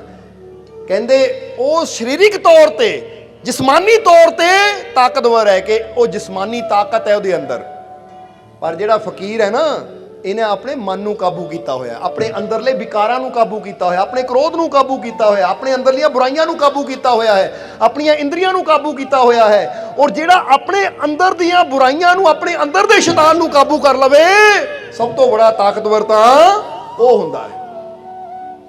ਸਮਝਦੇ ਹੋ ਕਿ ਨਹੀਂ? ਕਹਿੰਦੇ ਅਜਮਾ ਕੇ ਦੇਖ ਲਈ, ਪਹਿਲਵਾਨ ਨੂੰ ਮਾੜੀ ਜਿਹੀ ਗਾਲੀ ਕੱਢ ਦੇ, ਗੁੱਸੇ ਨਾਲ ਆ ਕੇ ਤੇਰੀ ਧੌਣ ਫੜ ਲੇਗਾ। ਇਹ ਫਕੀਰ ਦੇ ਤੂੰ ਪੱਥਰ ਵੀ ਮਾਰ ਲੈ ਫਿਰ ਵੀ ਹੱਸੇਗਾ, ਕਿਉਂਕਿ ਇਹਨਾਂ ਆਪਣੇ ਕ੍ਰੋਧ ਨੂੰ ਕਾਬੂ ਕੀਤਾ ਹੋਇਆ ਹੈ, ਆਪਣੀਆਂ ਬੁਰਾਈਆਂ ਨੂੰ ਜਿੱਤਿਆ ਹੋਇਆ ਹੈ। ਤਾਂ ਹੀ ਤਾਂ ਗੁਰੂ ਵੀ ਕਹਿੰਦੇ ਨਾ, ਮਨ ਜੀਤੇ ਜਗਜੀਤ। ਹੁਣ ਜਦੋਂ ਤਾਕਤ ਦੀ ਗੱਲ ਕਰਦੇ ਆ, ਤਾਂ ਜਦੋਂ ਤਾਕਤ ਦੀ ਗੱਲ ਕਰਦੇ ਆ ਤੇ ਅਸੀਂ ਉਹ ਅੰਦਰੂਨੀ ਤਾਕਤ ਦੀ ਗੱਲ ਕਰਦੇ ਆ ਕਿ ਜਦੋਂ ਇਨਸਾਨ ਇਹ ਮੰਨਦਾ ਕਿ ਮੈਂ ਆਤਮਾ ਆ, ਮੈਂ ਪਰਮਾਤਮਾ ਦਾ ਅੰਸ਼ ਹਾਂ, ਤਾਂ ਫਿਰ ਇਨਸਾਨ ਬਿਮਾਰੀਆਂ ਤੋਂ ਨਹੀਂ ਡਰਦਾ, ਫਿਰ ਇਨਸਾਨ ਮੁਸ਼ਕਿਲਾਂ ਤੋਂ ਨਹੀਂ ਡਰਦਾ, ਫਿਰ ਇਨਸਾਨ ਪਰੇਸ਼ਾਨੀਆਂ ਤੋਂ ਨਹੀਂ ਡਰਦਾ, ਕਿਉਂਕਿ ਫਿਰ ਉਹਨੂੰ ਇੰਨਾ ਅੰਦਰੋਂ ਹੌਸਲਾ ਮਿਲਦਾ ਆ ਕਿ ਜੇ ਮੁਸ਼ਕਿਲ, ਪਰੇਸ਼ਾਨੀ, ਬਿਮਾਰੀ ਮੇਰੇ ਜੀਵਨ 'ਚ ਆਏਗੀ ਵੀ ਤਾਂ ਮੇਰਾ ਮਾਲਿਕ ਇੰਨਾ ਸਮਰੱਥ ਹੈ, ਮੈਂ ਉਹਦਾ ਰੂਪ ਹਾਂ, ਮੈਂ ਉਹਦਾ ਅੰਸ਼ ਹਾਂ, ਇਹ ਬਿਮਾਰੀ ਮੇਰਾ ਕੁਝ ਨਹੀਂ ਵਿਗਾੜ ਸਕਦੀ, ਇਹ ਤਕਲੀਫ ਮੇਰਾ ਕੁਝ ਨਹੀਂ ਵਿਗਾੜ ਸਕਦੀ। ਉਹਨੂੰ ਇੰਨੀ ਹਿੰਮਤ ਮਿਲਦੀ ਹੈ ਕਿ ਉਹ ਹਿੰਮਤ ਹੀ ਬੰਦੇ ਨੂੰ ਫਿਰ ਉਹ ਪਰੇਸ਼ਾਨੀ ਜੋ ਮੁਸ਼ਕਿਲ ਚੋਂ ਕੱਢ ਲੈਂਦੀ ਹੈ। ਸਮਝਦੇ ਹੋ ਕਿ ਨਹੀਂ? ਇਸ ਕਰਕੇ ਮੈਂਟਲੀ ਤੌਰ ਤੇ ਆਪਣੇ ਆਪ ਨੂੰ ਇਹ ਸਮਝਣਾ ਹੈ, ਅੰਦਰ ਯਾਦ ਰੱਖਣਾ ਮਾਨਸਿਕ ਤੌਰ ਤੇ ਕਿ ਮੈਂ ਕਮਜ਼ੋਰ ਨਹੀਂ ਹਾਂ, ਕਿਉਂਕਿ ਜਿਹੜਾ ਮੰਨ ਲੈਂਦਾ ਨਾ ਮੈਂ ਕਮਜ਼ੋਰ ਹਾਂ, ਮੈਂ ਨਹੀਂ ਕਰ ਸਕਦਾ, ਫਿਰ ਉਹ ਕਮਜ਼ੋਰ ਹੀ ਰਹਿ ਜਾਂਦਾ। ਤਾਂ ਜਿਹੜਾ ਮੰਨਦਾ ਹੈ ਕਿ ਮੈਂ ਸ਼ਕਤੀਸ਼ਾਲੀ ਪਰਮਾਤਮਾ ਦਾ ਅੰਸ਼ ਹਾਂ ਔਰ ਮੇਰੇ ਵਾਸਤੇ ਉਹਦੀ ਰਹਿਮਤ, ਉਹਦੀ ਕਿਰਪਾ ਹਰ ਵੇਲੇ ਤਿਆਰ ਹੈ ਮੇਰੀ ਮਦਦ ਕਰਨ ਵਾਸਤੇ, ਇਸ ਲਈ ਮੈਨੂੰ ਡਰਨ ਦੀ ਜ਼ਰੂਰਤ ਨਹੀਂ ਹੈ, ਫਿਰ ਹਰ ਜਗ੍ਹਾ ਵਾਕਈ ਉਹਦੀ ਰਹਿਮਤ, ਉਹਦੀ ਸਹਾਇਤਾ ਵੀ ਕਰਦੀ ਹੈ। ਇਹ ਯਾਦ ਰੱਖਣਾ ਹਮੇਸ਼ਾ। ਇਸ ਲਈ ਕਹਿੰਦੇ ਕੌਣ ਹਮਾਰੀ ਆਤਮਾ, ਜਰਾ ਗੌਰ ਕਰਨਾ, ਕੌਣ तुम्हारी जात है? ਉਹ ਕਹਿੰਦੇ ਜਾਤ ਹਮਾਰੀ ਕੀ ਹੈ? ਕਹਿ ਦਿਓ ਤੁਸੀਂ, ਆਤਮਾ। ਤਾਂ ਹੀ ਤਾਂ ਕਿਹਾ ਜਾਂਦਾ ਹੈ ਕਿ I am son of the God, no evil can touch me, कि मैं ईश्वर ਦਾ ਬੱਚਾ, ਕੋਈ ਬੁਰੀ ਚੀਜ਼ ਮੇਰੇ ਲਾਗੇ ਨਹੀਂ ਆ ਸਕਦੀ। ਇਹ ਗੱਲ ਤੁਸੀਂ ਵੀ ਯਾਦ ਰੱਖਿਆ ਕਰੋ। ਜਦੋਂ ਡਰ ਲੱਗੇ ਨਾ ਕਿਸੇ ਚੀਜ਼ ਨੂੰ ਲੈ ਕੇ, ਤਾਂ ਯਾਦ ਰੱਖਿਆ ਕਰੋ ਮੈਂ ਆਪਣੇ ਮਾਲਿਕ ਦਾ ਬੱਚਾ ਆ, ਕੋਈ ਬੁਰੀ ਚੀਜ਼ ਮੇਰੇ ਲਾਗੇ ਨਹੀਂ ਆ ਸਕਦੀ। ਇੰਨੀ ਗੱਲ ਸੋਚਣ ਦੇ ਨਾਲ ਹੀ ਧਿਆਨ ਮਾਲਿਕ ਵੱਲ ਚਲਾ ਜਾਂਦਾ ਹੈ, ਤਾਂ ਹਿੰਮਤ ਇੰਨੀ ਵੱਧ ਜਾਂਦੀ ਹੈ ਕਿ ਮੈਂ ਮਾਲਿਕ ਦਾ ਬੱਚਾ, ਮੈਨੂੰ ਕੀ ਡਰ। ਤਾਂ ਵਾਕਈ ਇਨਸਾਨ ਦੇ ਜੀਵਨ ਚੋਂ ਫਿਰ ਜਦੋਂ ਡਰ ਦੂਰ ਹੋ ਜਾਂਦਾ ਹੈ, ਤਾਂ ਫਿਰ ਉਹ ਚੀਜ਼ਾਂ ਜਾਂ ਉਹ ਪਰੇਸ਼ਾਨੀਆਂ, ਉਹ ਤਕਲੀਫਾਂ ਵੀ ਪਿੱਛੇ ਹਟਣੀਆਂ ਸ਼ੁਰੂ ਹੋ ਜਾਂਦੀਆਂ ਹੈ। ਤੁਸੀਂ ਅੱਜ ਹੀ ਅਜਮਾ ਕੇ ਦੇਖ ਲਿਓ। ਇੱਕ ਕੁੱਤੇ ਨੂੰ ਦੇਖ ਕੇ ਤੁਸੀਂ ਡਰੋਗੇ ਨਾ, ਕੁੱਤਾ ਵੀ ਤੁਹਾਡੇ ਵੱਲ ਆਏਗਾ, ਤੇ ਕੁੱਤੇ ਨੂੰ ਦੇਖ ਕੇ ਅੱਗੇ ਵਧੋਗੇ ਹੁਰ ਕਰਦਿਆਂ ਤਾਂ ਕੁੱਤਾ ਵੀ ਦੌੜ ਕੇ ਚਲਾ ਜਾਏਗਾ, ਯਾਨੀ ਦੌੜ ਜਾਏਗਾ ਉਹ ਵੀ, ਕਿਉਂਕਿ ਉਹਨੂੰ ਪਤਾ ਕਿ ਅੱਗੇ ਕੋਈ ਡਰਨ ਵਾਲਾ ਨਹੀਂ, ਅੱਗੇ ਡਰਾਉਣ ਵਾਲਾ ਖੜਾ ਹੈ। ਤੁਹਾਡੀ ਵੀ ਹਿੰਮਤ ਇੰਨੀ ਹੋਣੀ ਚਾਹੀਦੀ, ਸਾਹਸ ਇੰਨਾ ਹੋਣਾ ਚਾਹੀਦਾ ਹੈ ਕਿ ਮੁਸੀਬਤ ਤੁਹਾਡੇ ਵੱਲ ਆਵੇ ਤਾਂ ਤੁਸੀਂ ਨਾ ਡਰੋ, ਬਲਕਿ ਤੁਹਾਨੂੰ ਇਦਾਂ ਹੌਸਲੇ ਨਾਲ ਖੜਾ ਦੇਖ ਕੇ ਮੁਸੀਬਤ ਡਰ ਕੇ ਕੀ ਹੋਣਾ ਚਾਹੀਦਾ ਹੈ, ਦੌੜ ਜਾਵੇ। ਔਰ ਹੁੰਦਾ ਹੈ, ਸਮਝਦੇ ਹੋ ਕਿ ਨਹੀਂ?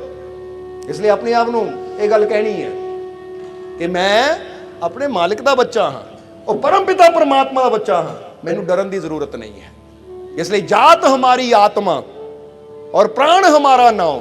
ਔਰ ਕਹਿੰਦੇ ਨਾਮ ਕੀ ਹੈ ਤੇਰਾ? ਕਹਿੰਦੇ ਹਰ ਇੱਕ ਦਾ ਨਾਮ ਤਾਂ ਪ੍ਰਾਣ ਹੀ ਹੈ, ਕਿਉਂਕਿ ਜਿਹੜੇ ਪ੍ਰਾਣ ਆ ਰਹੇ ਨਾ ਜਾ ਰਹੇ ਹੈ, ਇਹੀ ਬੰਦਾ ਹੈ, ਕਿਉਂਕਿ ਪ੍ਰਾਣ ਹੈ ਤਾਂ ਫਿਰ ਹੀ ਨਾਮ ਹੈ। ਜੇ ਪ੍ਰਾਣ ਹੀ ਨਹੀਂ, ਹੁਣ ਤੁਹਾਨੂੰ ਕੋਈ ਪੁੱਛੇ ਤੁਹਾਡਾ ਨਾਮ ਕੀ ਹੈ, ਤੁਸੀਂ ਬੋਲਦੇ ਹੋ, ਉਹ ਨਾਮ ਬੋਲਦੇ ਹੋ ਜੋ ਮਾਤਾ ਪਿਤਾ ਨੇ ਦਿੱਤਾ ਹੈ, ਪਰ ਬੋਲਣ ਵਾਲਾ ਤਾਂ ਅੰਦਰ ਉਹ ਪ੍ਰਾਣ ਸ਼ਕਤੀ ਹੈ ਜੋ ਬੋਲ ਰਹੀ ਹੈ। ਕਿਉਂਕਿ ਜੇ ਪ੍ਰਾਣ ਹੀ ਨਾ ਅੰਦਰ ਹੋਣ ਤਾਂ ਕੋਈ ਜਵਾਬ ਦੇ ਸਕਦਾ? ਮੁਰਦੇ ਅੰਦਰ ਪ੍ਰਾਣ ਨਹੀਂ ਹੁੰਦੇ ਤਾਂ ਮੁਰਦਾ ਕੋਈ ਜਵਾਬ ਦੇ ਸਕਦਾ ਹੈ? ਉਹ ਕਹਿੰਦੇ ਐ ਪਿਆਰਿਆ, ਬਾਹਰੋਂ ਨਾਮ ਜੋ ਮਰਜ਼ੀ ਰੱਖ ਲੈ। ਜਿੱਦਾਂ ਤੁਸੀਂ ਦੇਖਦੇ ਹੋ ਨਾ ਕਿ ਪਾਣੀ ਦੀਆਂ ਬੋਤਲਾਂ, ਕਿਸੇ ਤੇ ਬਿਸਲਰੀ ਲਿਖਿਆ ਹੁੰਦਾ, ਕਿਸੇ ਤੇ ਕਿਨਲੇ ਲਿਖਿਆ ਹੁੰਦਾ, ਕਿਸੇ ਤੇ ਕੁਛ ਲਿਖਿਆ ਹੁੰਦਾ, ਕਿੰਗਫਿਸ਼ਰ, ਕਿਸੇ ਤੇ ਕੁਛ ਲਿਖਿਆ ਹੁੰਦਾ ਹੈ। ਉਹ ਬੋਤਲਾਂ ਦੇ ਨਾਮ ਅਲੱਗ-ਅਲੱਗ ਹੈ, ਪਰ ਪਾਣੀ ਦੇ ਵਿੱਚ ਇੱਕੋ ਹੀ ਹੈ ਕਿ ਨਹੀਂ? ਸਮਝਦੇ ਹੋ ਕਿ ਨਹੀਂ? ਹੁਣ ਜੇ ਬੰਦਾ ਕਵੇ ਮੇਰੇ ਕੋ ਬਿਸਲਰੀ ਦੀ ਬੋਤਲ ਹੈ ਔਰ ਤੇ ਕੋ ਕਿਨਲੇ ਦੀ ਹੈ, ਨਹੀਂ ਬਈ ਮੇਰਾ ਪਾਣੀ ਚੰਗਾ ਤੇਰਾ ਮਾੜਾ, ਇਹਨੂੰ ਲੈ ਕੇ ਲੜੀ ਜਾਵੇ, ਉਹ ਤਾਂ ਮੂਰਖਤਾ ਹੈ। ਉਹ ਭਾਈ ਕੰਪਨੀਆਂ ਦੇ ਨਾਮ ਅਲੱਗ-ਅਲੱਗ ਹੋ ਸਕਦੇ ਆ, ਵਿੱਚ ਪਾਣੀ ਦਾ ਕੰਮ ਤਾਂ ਪਿਆਸ ਬੁਝਾਉਣਾ ਹੈ। ਇਸੇ ਤਰ੍ਹਾਂ ਯਾਦ ਰੱਖੋ ਕਿ ਉਹ ਸਾਡੇ ਨਾਮ ਅਲੱਗ ਹੋ ਸਕਦੇ ਆ, ਰੂਪ ਰੰਗ ਅਲੱਗ ਹੋ ਸਕਦੇ ਆ, ਆਕਾਰ ਅਲੱਗ ਹੋ ਸਕਦੇ ਆ, ਪਰ ਜਿਹੜੀ ਸ਼ਕਤੀ ਕੰਮ ਕਰਦੀ ਉਹ ਤਾਂ ਸਾਰੇ ਅੰਦਰ ਇੱਕੋ ਹੀ ਹੈ। ਉਹ ਸ਼ਕਤੀ ਤੇ ਵਿਸ਼ਵਾਸ ਕਰਨਾ ਸਿੱਖੋ, ਫਿਰ ਤੁਹਾਡੇ ਜੀਵਨ ਦੀਆਂ ਉਲਝਣਾਂ, ਤੁਹਾਡੇ ਜੀਵਨ ਦੀਆਂ ਪਰੇਸ਼ਾਨੀਆਂ ਦਾ ਹੱਲ ਹੋਏਗਾ। ਔਰ ਫਿਰ ਅਗਲੀ ਲਾਈਨ 'ਚ ਕਿਹਾ ਅਲਖ ਹਮਾਰਾ ਇਸ਼ਟ ਹੈ, ਕਿ ਸਾਡਾ ਭਗਵਾਨ ਰੱਬ ਉਹ ਹੈ ਜਿਹਨੂੰ ਲਖਿਆ ਹੀ ਨਹੀਂ ਜਾ ਸਕਦਾ, ਜਿਹੜਾ ਕਿ ਅਲਖ ਹੈ। ਅਲਖ ਦਾ ਮਤਲਬ ਸਮਝਦੇ ਹੋ ਨਾ ਤੁਸੀਂ? ਕਹਿੰਦੇ ਹੈ ਕਿ ਜਿਹੜਾ ਬਿਆਨ ਤੋਂ ਹੀ ਬਾਹਰ ਹੈ, ਕਿਉਂਕਿ ਉਹਦੀਆਂ ਸਿਫਤਾਂ ਬਹੁਤ ਬੜੀਆਂ ਹੈ, ਉਹਨੂੰ ਲਖਿਆ ਨਹੀਂ ਜਾ ਸਕਦਾ, ਉਹਨੂੰ ਸ਼ਬਦਾਂ ਅੰਦਰ ਤਾਂ ਲਿਆ ਹੀ ਨਹੀਂ ਜਾ ਸਕਦਾ। ਇੱਕ ਸਧਾਰਨ ਜੇ ਪ੍ਰੇਮ ਨੂੰ ਨਹੀਂ ਬੰਦਾ ਸ਼ਬਦਾਂ 'ਚ ਲੈ ਕੇ ਆ ਸਕਦਾ ਤਾਂ ਪਰਮਾਤਮਾ ਨੂੰ ਸ਼ਬਦਾਂ 'ਚ ਕਿੱਥੋਂ ਲਿਆਏਗਾ? ਬੋਲੋ, ਸਮਝਦੇ ਹੋ ਕਿ ਨਹੀਂ? ਹੁਣ ਤੁਸੀਂ ਕਹਿਣਾ ਜੀ ਇਹ ਕਿੱਦਾਂ? ਤੈਨੂੰ ਇਦਾਂ ਸਮਝੋਗੇ, ਤੁਸੀਂ ਕਿਸੇ ਨੂੰ ਕਹੋ ਮੈਂ ਤੈਨੂੰ ਬਹੁਤ ਪਿਆਰ ਕਰਦਾ ਹਾਂ, ਤਾਂ ਕੋਈ ਕਹੇ ਕਿੰਨਾ ਕਰਦਾ ਹੈ, 10 ਬੋਲ ਕੇ ਦੱਸ, ਤਾਂ ਬੰਦਾ ਕਹੇਗਾ ਬਹੁਤ ਕਰਦਾ ਹਾਂ, ਉਹ ਕਹਿੰਦੇ ਬਸ। ਤੇ ਕਿੱਦਾਂ ਐਕਸਪਲੇਨ ਕਰਾਂਗੇ? ਅਸੀਂ ਕਰ ਸਕਦੇ ਹਾਂ ਆਪਣੇ ਸ਼ਬਦਾਂ ਦੇ ਜ਼ਰੀਏ, ਆਪਣੇ ਪਿਆਰ ਨੂੰ, ਆਪਣੇ ਸ਼ਬਦਾਂ ਦੇ ਜ਼ਰੀਏ, ਆਪਣੀ ਸ਼ਰਧਾ ਨੂੰ। ਬੰਦਾ ਕਹਿ ਸਕਦਾ ਬਹੁਤ ਜ਼ਿਆਦਾ ਜਿੰਨਾ ਸਮੁੰਦਰ 'ਚ ਪਾਣੀ ਹੈ, ਪਰ ਫਿਰ ਵੀ ਬੰਦੇ ਨੂੰ ਲੱਗਦਾ ਉਹ ਵੀ ਥੋੜਾ। ਸੋ ਇਸੇ ਤਰ੍ਹਾਂ ਜੇ ਇੱਕ ਪ੍ਰੇਮ ਨੂੰ ਹੀ ਅਸੀਂ ਐਕਸਪਲੇਨ ਨਹੀਂ ਕਰ ਸਕਦੇ ਸ਼ਬਦਾਂ ਦੇ ਵਿੱਚ, ਤਾਂ ਜਿਹੜਾ ਪ੍ਰੇਮ ਦਾ ਦਾਤਾ ਪਰਮਾਤਮਾ ਹੈ ਉਹਨੂੰ ਸ਼ਬਦਾਂ 'ਚ ਕਿੱਦਾਂ ਬਿਆਨ ਕਰ ਸਕਦੇ? ਕਹਿੰਦੇ ਅਲੱਖ ਹੈ ਉਹ ਲਖਿਆ ਨਹੀਂ ਜਾ ਸਕਦਾ। ਜਿੰਨਾ ਮਰਜ਼ੀ ਬੋਲ ਲਈਏ, ਜਿੰਨੀਆਂ ਮਰਜ਼ੀ ਉਹਦੀਆਂ ਸਿਫਤਾਂ ਕਰ ਲਈ, ਉਹ ਵੀ ਥੋੜੀਆਂ ਹੈ। ਇਸ ਲਈ ਅਲੱਖ ਹਮਾਰਾ ਇਸ਼ਟ ਹੈ ਔਰ ਸ਼ਬਦ ਹਮਾਰਾ ਗਾਉਂ। ਔਰ ਇਹ ਗੱਲ ਬੜੀ ਪਿਆਰੀ ਹੈ। ਇੱਥੇ ਲਾਸਟ, ਹੁਣ ਟਾਈਮ ਕਾਫੀ ਹੋ ਗਿਆ, ਇਸ ਲਈ ਸਤਸੰਗ ਨੂੰ ਆਖਰਲੇ ਵਚਨਾਂ ਦੀ ਤਰਫ ਲੈ ਕੇ ਜਾਵਾਂਗੇ ਕਿ ਜਿਹੜਾ ਕਿਹਾ ਨਾ ਸ਼ਬਦ ਹਮਾਰਾ ਗਾਉਂ, ਗਾਉਂ ਦਾ ਮਤਲਬ ਹੁੰਦਾ ਜਿੱਥੇ ਬੰਦਾ ਰਹਿੰਦਾ ਹੈ। ਬੋਲੋ, ਸਮਝਦੇ ਹੋ ਕਿ ਨਹੀਂ? ਔਰ ਇੱਥੇ ਸ਼ਬਦ ਨੂੰ ਕਿਉਂ ਕਿਹਾ ਕਿ ਸ਼ਬਦ ਹਮਾਰਾ ਗਾਉਂ? ਤਾਂ ਇਹਦਾ ਮਤਲਬ ਇਹ ਹੈ ਕਿ ਜਿੱਦਾਂ ਦੇ ਤੂੰ ਸ਼ਬਦ ਬੋਲਣੇ ਨਾ, ਤੂੰ ਉਦਾਂ ਦਾ ਮਾਹੌਲ ਤਿਆਰ ਕਰ ਲੈਣਾ ਹੈ। ਬੋਲੋ, ਸਮਝਦੇ ਹੋ ਕਿ ਨਹੀਂ? ਹੁਣ ਕਈ ਵਾਰ ਤੁਸੀਂ ਦੇਖੋ ਨਾ ਕਿ ਕਈ ਬੰਦੇ ਹੁੰਦੇ ਉਹ ਇੰਨਾ ਪਿਆਰਾ ਬੋਲਦੇ ਕਿ ਸਾਰਾ ਨਗਰ ਹੀ ਉਹਨਾਂ ਨੇ ਪਿਆਰ ਕਰਦਾ, ਤਾਂ ਕਈ ਇੰਨਾ ਕੋੜਾ ਬੋਲਦੇ ਆ ਕਿ ਗੁਆਂਢੀ ਵੀ ਲੜਨ ਨੂੰ ਪੈਂਦੇ ਉਹਦੇ ਨਾਲ। ਹੋ ਜਾਂਦਾ ਕਿ ਨਹੀਂ? ਹੁਣ ਕਈ ਇਦਾਂ ਦੇ ਹੁੰਦੇ ਆ ਕਿ ਜਿੱਥੇ ਵੀ ਜਾਂਦੇ ਆ ਇੰਨਾ ਮਿੱਠਾ ਬੋਲਦੇ ਆ ਕਿ ਰਸਤੇ ਤੁਰੇ ਜਾਂਦੇ ਆ ਵੀ ਉਹ ਮਿੱਤਰ ਬਣਾਉਂਦੇ ਚਲੇ ਜਾਂਦੇ ਆ। ਤਾਂ ਕਈ ਇਦਾਂ ਦੇ ਹੁੰਦੇ, ਉਹ ਬੋਲ ਇਦਾਂ ਦੇ ਬੋਲਦੇ ਕਿ ਸਗੇ ਰਿਸ਼ਤੇਦਾਰ ਵੀ ਟੁੱਟ ਕੇ ਬਹਿ ਜਾਂਦੇ ਆ, ਉਹ ਵੀ ਨਹੀਂ ਬੁਲਾਉਂਦੇ। ਇਹਦਾ ਮਤਲਬ ਸਾਡੇ ਸ਼ਬਦ, ਇਹ ਸਾਡੇ ਸ਼ਬਦ ਸਾਡੇ ਜੀਵਨ ਦਾ ਨਿਰਮਾਣ ਕਰਦੇ ਕਿ ਸਾਡਾ ਗਾਉਂ, ਸਾਡਾ ਵਾਤਾਵਰਨ ਕੈਸਾ ਹੋਣਾ ਹੈ।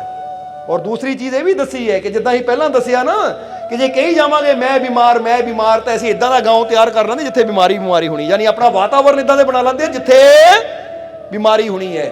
ਤਾਂ ਜੇ ਅਸੀਂ ਸ਼ਬਦ ਇਦਾਂ ਦੇ ਬੋਲਦੇ ਹਾਂ, ਸਭ ਠੀਕ ਹੈ, ਮਾਲਕ ਦੀ ਬਹੁਤ ਕਿਰਪਾ ਹੈ, ਮਾਲਕ ਦੀ ਬਹੁਤ ਰਹਿਮਤ ਹੈ, ਤਾਂ ਫਿਰ ਸਾਡਾ ਮਾਹੌਲ ਕਿੱਦਾਂ ਦਾ ਬਣ ਜਾਂਦਾ ਹੈ ਕਿ ਚਾਰੋਂ ਪਾਸੇ ਰਹਿਮਤ ਹੀ ਰਹਿਮਤ ਹੋ ਜਾਂਦੀ ਹੈ। ਸਮਝਦੇ ਹੋ ਕਿ ਨਹੀਂ? ਇਸ ਲਈ ਆਪਣੇ ਸ਼ਬਦਾਂ ਨੂੰ ਸੋਚ ਸਮਝ ਕੇ ਬੋਲੋ। ਜਦੋਂ ਵੀ ਮੈਂ ਬੋਲਣਾ ਤਾਂ ਖਾਸ ਕਰਕੇ ਆਪਣੇ ਬਾਰੇ ਜਦੋਂ ਵੀ ਬੋਲਣਾ ਹੈ ਨਾ, ਤਾਂ ਜੇ ਬੋਲਣ ਨੂੰ ਦਿਲ ਕਰੇ ਮੈਂ ਬਹੁਤ ਬਿਮਾਰ, ਉਹ ਨਹੀਂ, ਬਿਮਾਰ ਨਹੀਂ ਬੋਲਣਾ, ਬਲਕਿ ਬੋਲੋ ਮੈਂ ਠੀਕ ਹਾਂ, ਮੈਂ ਤੰਦਰੁਸਤ ਹਾਂ, ਮੈਂ ਬਹੁਤ ਖੁਸ਼ ਹਾਂ, ਮੈਨੂੰ ਕਾਮਯਾਬੀ ਮਿਲ ਰਹੀ ਹੈ, ਮੈਨੂੰ ਸਫਲਤਾ ਮਿਲ ਰਹੀ ਹੈ। ਜਦੋਂ ਇਦਾਂ ਦੇ ਲਫ਼ਜ਼ ਅਸੀਂ ਬੋਲਦੇ ਹਾਂ, ਔਰ ਜਿੱਦਾਂ ਦੱਸਿਆ ਕਿ ਬੋਲਦੇ ਜਾਵਾਂਗੇ, ਪਹਿਲਾਂ ਮਿੱਟੀ ਨਿਕਲੇਗੀ, ਪੱਥਰ ਨਿਕਲ ਗਏ, ਕਰਦਿਆਂ ਪਾਣੀ ਤੱਕ ਪਹੁੰਚ ਜਾਣਾ ਹੈ ਤੁਸੀਂ। ਜਦੋਂ ਇਹੀ ਲਫ਼ਜ਼ ਸਾਡੇ ਚੱਲਣਗੇ ਤਾਂ ਜਿੱਦਾਂ ਹੀ ਪਹਿਲਾਂ ਦੱਸਿਆ ਕਿ ਜਿਹੜੀ ਚੀਜ਼ ਦੀ ਐਕਟਿੰਗ ਕਰਨੀ ਹੈ ਉਹ ਸੱਚਮੁੱਚ ਆਦਤ ਬਣਦੀ ਚਲੀ ਜਾਣੀ ਹੈ, ਉਹ ਸੱਚਮੁੱਚ ਹੋਣੀ ਸ਼ੁਰੂ ਹੋ ਜਾਣੀ ਹੈ। ਬੋਲੋ ਸਮਝਦੇ ਹੋ ਕਿ ਨਹੀਂ?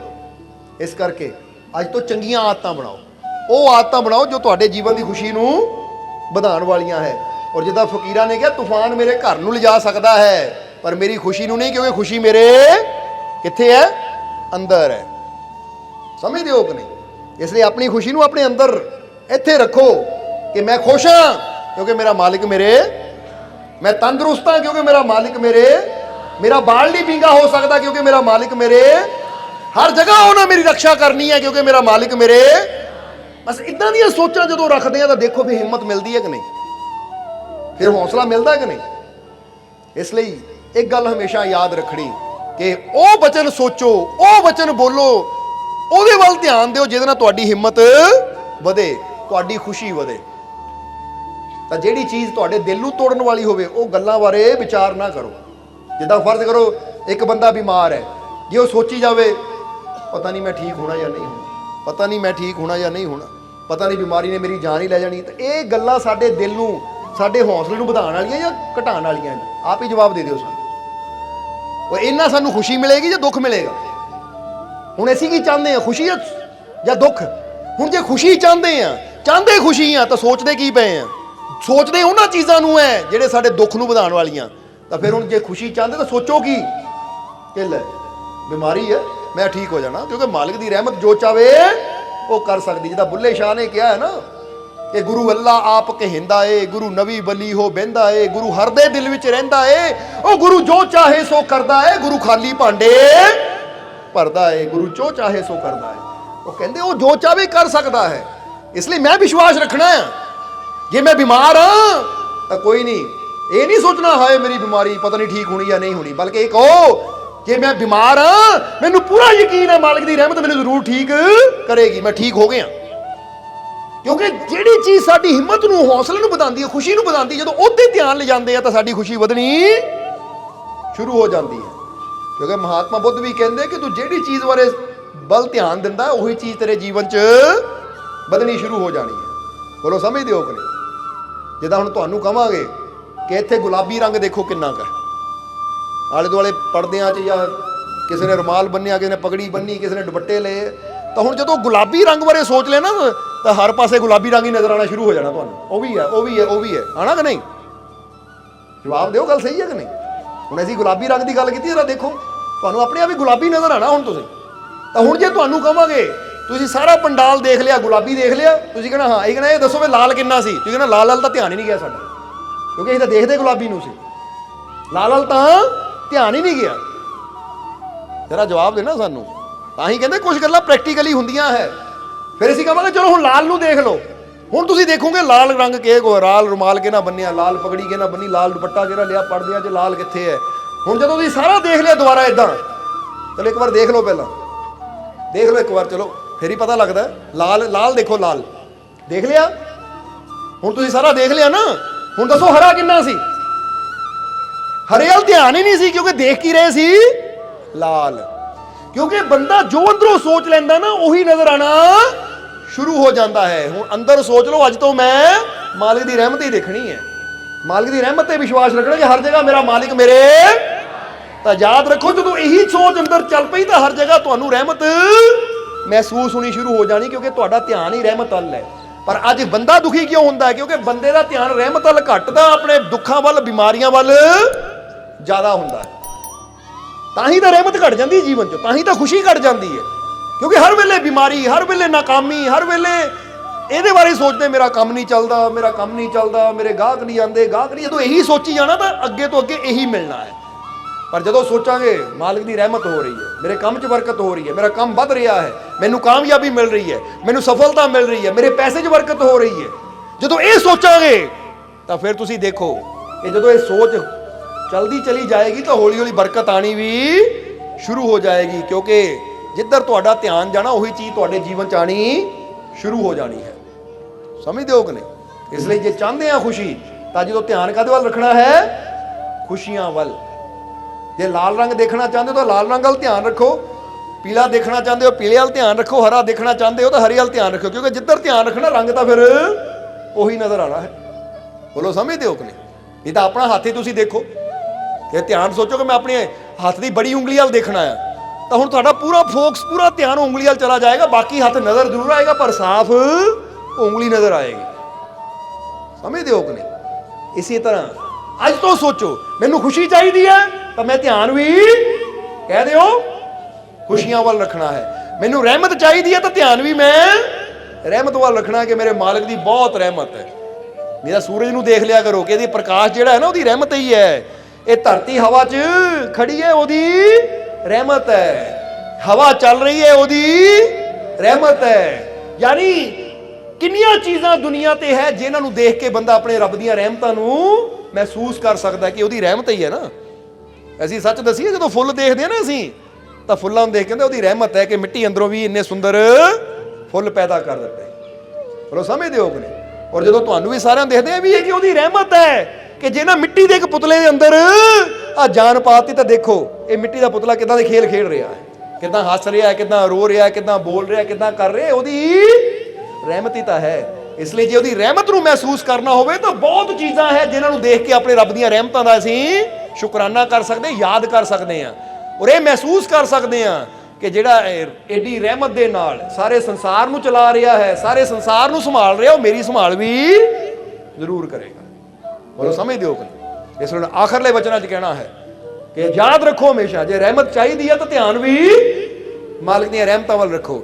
ਜੇ ਚਾਹੁੰਦੇ ਹੋ ਦੁਸ਼ਮਣ ਮੇਰੇ ਨਾਲ ਚਲੇ ਤਾਂ ਫਿਰ ਹਰ ਵੇਲੇ ਯਾਰ ਦੁਨੀਆ ਦੁਸ਼ਮਣਾਂ ਨਾਲ ਭਰੀ ਹੋਈ ਹੈ ਤਾਂ ਦੁਸ਼ਮਣ ਹੀ ਹਰ ਜਗ੍ਹਾ ਮਿਲਣਗੇ। ਤਾਂ ਜੇ ਚਾਹੁੰਦੇ ਹੋ ਹਰ ਜਗ੍ਹਾ ਮੇਰਾ ਮਾਲਿਕ ਮਿਲੇ ਤਾਂ ਫਿਰ ਸੋਚੋ ਸਭ ਦੇ ਅੰਦਰ ਮੇਰਾ ਮਾਲਿਕ ਵਸਦਾ ਹੈ ਔਰ ਮੇਰਾ ਮਾਲਿਕ ਹਰ ਜਗ੍ਹਾ ਮੇਰੇ ਨਾਲ ਹੈ। ਪਤਾ ਨਹੀਂ ਉਹਨਾਂ ਕਿਹੜੇ ਰੂਪ 'ਚ ਆ ਕੇ ਮੇਰੀ ਮਦਦ ਕਰ ਦੇਣੀ ਹੈ, ਤਾਂ ਫਿਰ ਦੇਖੋ ਉਹਦੀ ਰਹਿਮਤ ਕਿੱਦਾਂ ਕਿੱਦਾਂ ਆ ਕੇ ਤੁਹਾਡੀ ਹੈਲਪ ਕਰੇਗੀ, ਤੁਹਾਡੀ ਸੰਭਾਲ ਕਰੇਗੀ। ਬਸ ਵਿਸ਼ਵਾਸ, ਕਿਉਂਕਿ ਜਿੱਦਾਂ ਦਾ ਅਸੀਂ ਵਿਸ਼ਵਾਸ ਰੱਖਣਾ ਸਾਨੂੰ ਫਲ ਵੀ ਉਦਾਂ ਦਾ ਮਿਲਣਾ ਹੈ।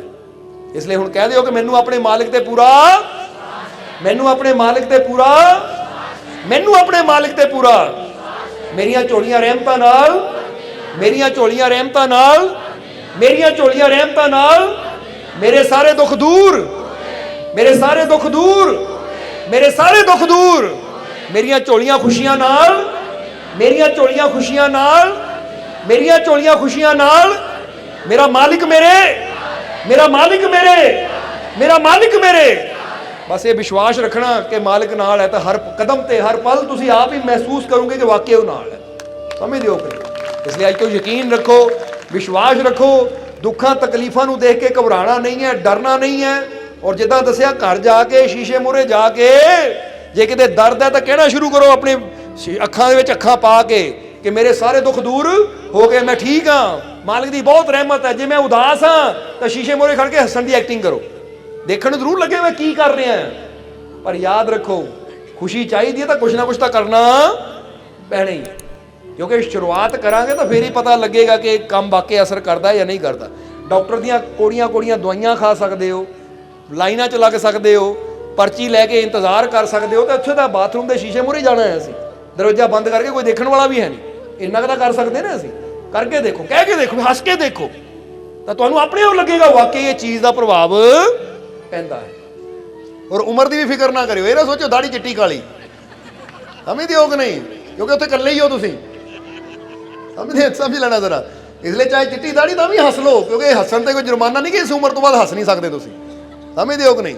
ਜਦ ਤੱਕ ਪ੍ਰਾਣ ਚੱਲ ਰਹੇ ਹੈ, ਜਦ ਤੱਕ ਸਵਾਸ ਹੈ, ਪ੍ਰਾਣ ਹੈ, ਉਦੋਂ ਤੱਕ ਰੱਬ ਨੇ ਸਾਰਿਆਂ ਨੂੰ ਇਹ ਤਾਕਤ ਦਿੱਤੀ ਕਿ ਹੱਸ ਸਕਦਾ, ਮੁਸਕਰਾ ਸਕਦਾ ਹੈ ਤੂੰ। ਬੋਲੋ ਸਮਝਦੇ ਹੋ ਕਿ ਨਹੀਂ? ਔਰ ਜਦੋਂ ਹੱਸ ਸਕਦੇ ਤੂੰ ਰੋਣਾ ਕਿਉਂ? ਜਦੋਂ ਸਮਾਈਲ ਕਰ ਸਕਦੇ ਵੀ ਉਦਾਸ ਕਿਉਂ ਹੋਣਾ? ਕਿਉਂਕਿ ਵਕਤ ਤਾਂ ਗੁਜ਼ਰਨਾ ਹੀ ਹੈ, ਰੋ ਕੇ ਕਿਉਂ ਗੁਜ਼ਾਰੀਏ, ਹੱਸ ਕੇ ਗੁਜ਼ਾਰੀਏ। ਨਹੀਂ ਤਾਂ ਪੜ੍ਹ ਕੇ ਦੇਖੋ, ਕਹਿੰਦੇ ਜਦੋਂ ਭਗਤ ਸਿੰਘ ਜੀ ਨਾ ਫਾਂਸੀ ਦੇਣ ਲੱਗੇ ਲੈ ਕੇ ਚੱਲੇ ਤਾਂ ਉਸ ਵੇਲੇ ਵੀ ਉਹਦੇ ਚਿਹਰੇ ਤੇ ਸਮਾਈਲ ਸੀ, ਮੁਸਕਰਾਹਟ ਸੀ। ਇਹ ਤਾਂ ਸਾਹਮਣੇ ਮੌਤ ਹੋਵੇ ਤਾਂ ਬੰਦਾ ਉਹ ਕਹਿੰਦੇ ਜਿੰਨੇ ਪਲ ਹੈ ਡਰ ਕੇ ਨਹੀਂ, ਖੁਸ਼ੀ ਨਾਲ ਜੀਣੇ ਹੈ। ਚਾਹੇ ਮੌਤ ਸਾਹਮਣੇ ਵੀ ਸੀ ਫਿਰ ਵੀ ਉਹ ਕਹਿੰਦੇ ਜੇ ਆਹ 4 ਪਲ ਵੀ ਹੈ ਨਾ ਤਾਂ ਮੈਂ ਖੁਸ਼ੀ ਦੇ ਨਾਲ ਜੀਣਾ ਹੈ, ਕਿਉਂਕਿ ਜ਼ਿੰਦਗੀ ਦਾ ਇੱਕ ਇੱਕ ਪਲ ਬੜਾ ਕੀਮਤੀ ਹੈ, ਬੜਾ ਅਨਮੋਲ ਹੈ। ਨਾਲੇ ਫਕਰ ਹੈ ਮੈਨੂੰ ਕਿ ਮੈਂ ਤਾਂ ਆਪਣੇ ਦੇਸ਼ ਦੀ ਖਾਤਰ ਕੁਰਬਾਨ ਹੋ ਰਿਹਾ। ਯਾਨੀ ਕਹਿਣ ਦਾ ਮਤਲਬ ਕੀ ਹੈ ਕਿ ਇਸ਼ਾਰੇ ਹੁੰਦੇ ਆ। ਅੱਜ ਬੰਦੇ ਨੂੰ ਜ਼ਿੰਦਗੀ ਉਸ ਮਾਲਕ ਨੇ ਦਿੱਤੀ ਹੋਈ ਹੈ ਤਾਂ ਬੰਦਾ ਐਵੇਂ ਹੀ ਚਿੰਤਾ ਕਰਦਾ ਰਹੇਗਾ, ਪਤਾ ਨਹੀਂ ਕੀ ਬਣਨਾ, ਪਤਾ ਨਹੀਂ ਕੀ ਬਣਨਾ। ਇਹ ਕਹਿੰਦੇ 4 ਸਾਲ ਵੀ ਬਚੇ ਹੈ ਨਾ, ਡਾਕਟਰ ਕਹੇ 4 ਸਾਲ ਹੀ ਹੈ ਤੇਰੇ ਕੋਲ, ਉਹ ਲੈ ਵੀ ਆਪਣੀ ਟੈਨਸ਼ਨ ਆਪਣੇ ਕੋਲ ਰੱਖ, 4 ਸਾਲ ਵੀ ਮੈਂ ਖੁਸ਼ੀ ਨਾਲ ਕੱਟਣੇ ਹੈ। ਤਾਂ ਜਰਾ ਯਾਦ ਰੱਖਣਾ, ਇਸ ਲਈ ਹੱਸੋ ਮੁਸਕਰਾਓ, ਜ਼ਰਾ ਸਮਾਈਲ ਕਰੋ ਔਰ ਇਹ ਸੋਚੋ ਕਿ ਜ਼ਿੰਦਗੀ ਦਾ ਹਰ ਪਲ ਮੈਂ ਹੱਸਦਿਆਂ ਮੁਸਕਰਾਉਂਦਿਆਂ ਖੁਸ਼ੀ ਦੇ ਨਾਲ ਜੀਣਾ ਹੈ, ਕਿਉਂਕਿ ਮੇਰਾ ਮਾਲਿਕ ਮੇਰੇ। ਇਸ ਲਈ ਆਪਣੇ ਅੰਦਰ ਵਿਸ਼ਵਾਸ ਰੱਖੋ, ਯਕੀਨ ਰੱਖੋ, ਔਰ ਜਿਨ੍ਹਾਂ ਦੇ ਅੰਦਰ ਵਿਸ਼ਵਾਸ ਹੈ, ਯਕੀਨ ਹੈ, ਜਿਹੜੇ ਆਪਣੀ ਖੁਸ਼ੀ ਨੂੰ ਆਪਣੇ ਮਾਲਿਕ ਨਾਲ ਜੋੜ ਦਿੰਦੇ ਆ, ਫਿਰ ਉਹਨਾਂ ਦੇ ਜੀਵਨ 'ਚ ਖੁਸ਼ੀਆਂ ਭਰਪੂਰ ਹੋ ਜਾਂਦੀਆਂ, ਫਿਰ ਕੋਈ ਕਮੀ ਵੀ ਨਹੀਂ ਆਉਂਦੀ।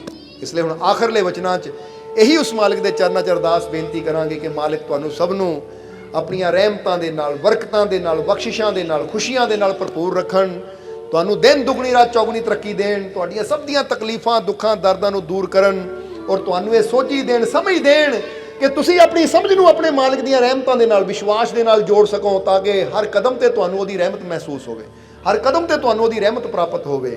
ਮਾਲਿਕ ਤੁਹਾਨੂੰ ਆਉਣ ਵਾਲਾ ਸਮਾਂ ਕਾਮਯਾਬੀ ਭਰਿਆ ਦੇਵੇ, ਖੁਸ਼ੀਆਂ ਭਰਿਆ ਦੇਵੇ, ਸਫਲਤਾ ਭਰਿਆ ਦੇਵੇ, ਤੁਹਾਡੀਆਂ ਸਾਰੀਆਂ ਪਰੇਸ਼ਾਨੀਆਂ, ਦੁੱਖ, ਦਰਦ ਮਾਲਿਕ ਦੂਰ ਕਰਨ, ਔਰ ਤੁਹਾਨੂੰ ਸੁੱਖ ਸਮਰਿੱਧੀ ਦੇ ਨਾਲ, ਰਹਿਮਤਾਂ ਬਰਕਤਾਂ ਦੇ ਨਾਲ ਮਾਲਿਕ ਭਰਪੂਰ ਕਰਨ। ਸੋ ਕਾਮਯਾਬੀ, ਸਫਲਤਾ ਦੀ ਕਾਮਨਾ ਕਰਦਿਆਂ ਹੋਇਆਂ ਅਸੀਂ ਅੱਜ ਦੇ ਸਤਸੰਗ ਦੀ ਸਮਾਪਤੀ ਕਰਾਂਗੇ। ਔਰ ਹੁਣ ਅੰਤ ਵਿੱਚ ਤੁਹਾਡੇ ਸਭ ਦੇ ਅੰਦਰ ਵਸਦੇ ਹੋਏ ਉਸ ਮਾਲਿਕ ਨੂੰ ਅਸੀਂ ਪ੍ਰਣਾਮ ਕਰਦੇ ਹਾਂ। ਸਾਡਾ ਇਹ ਪ੍ਰਣਾਮ ਸਵੀਕਾਰ ਕਰੋ। ਜੈ ਮਾਲਕਾਂ ਦੀ।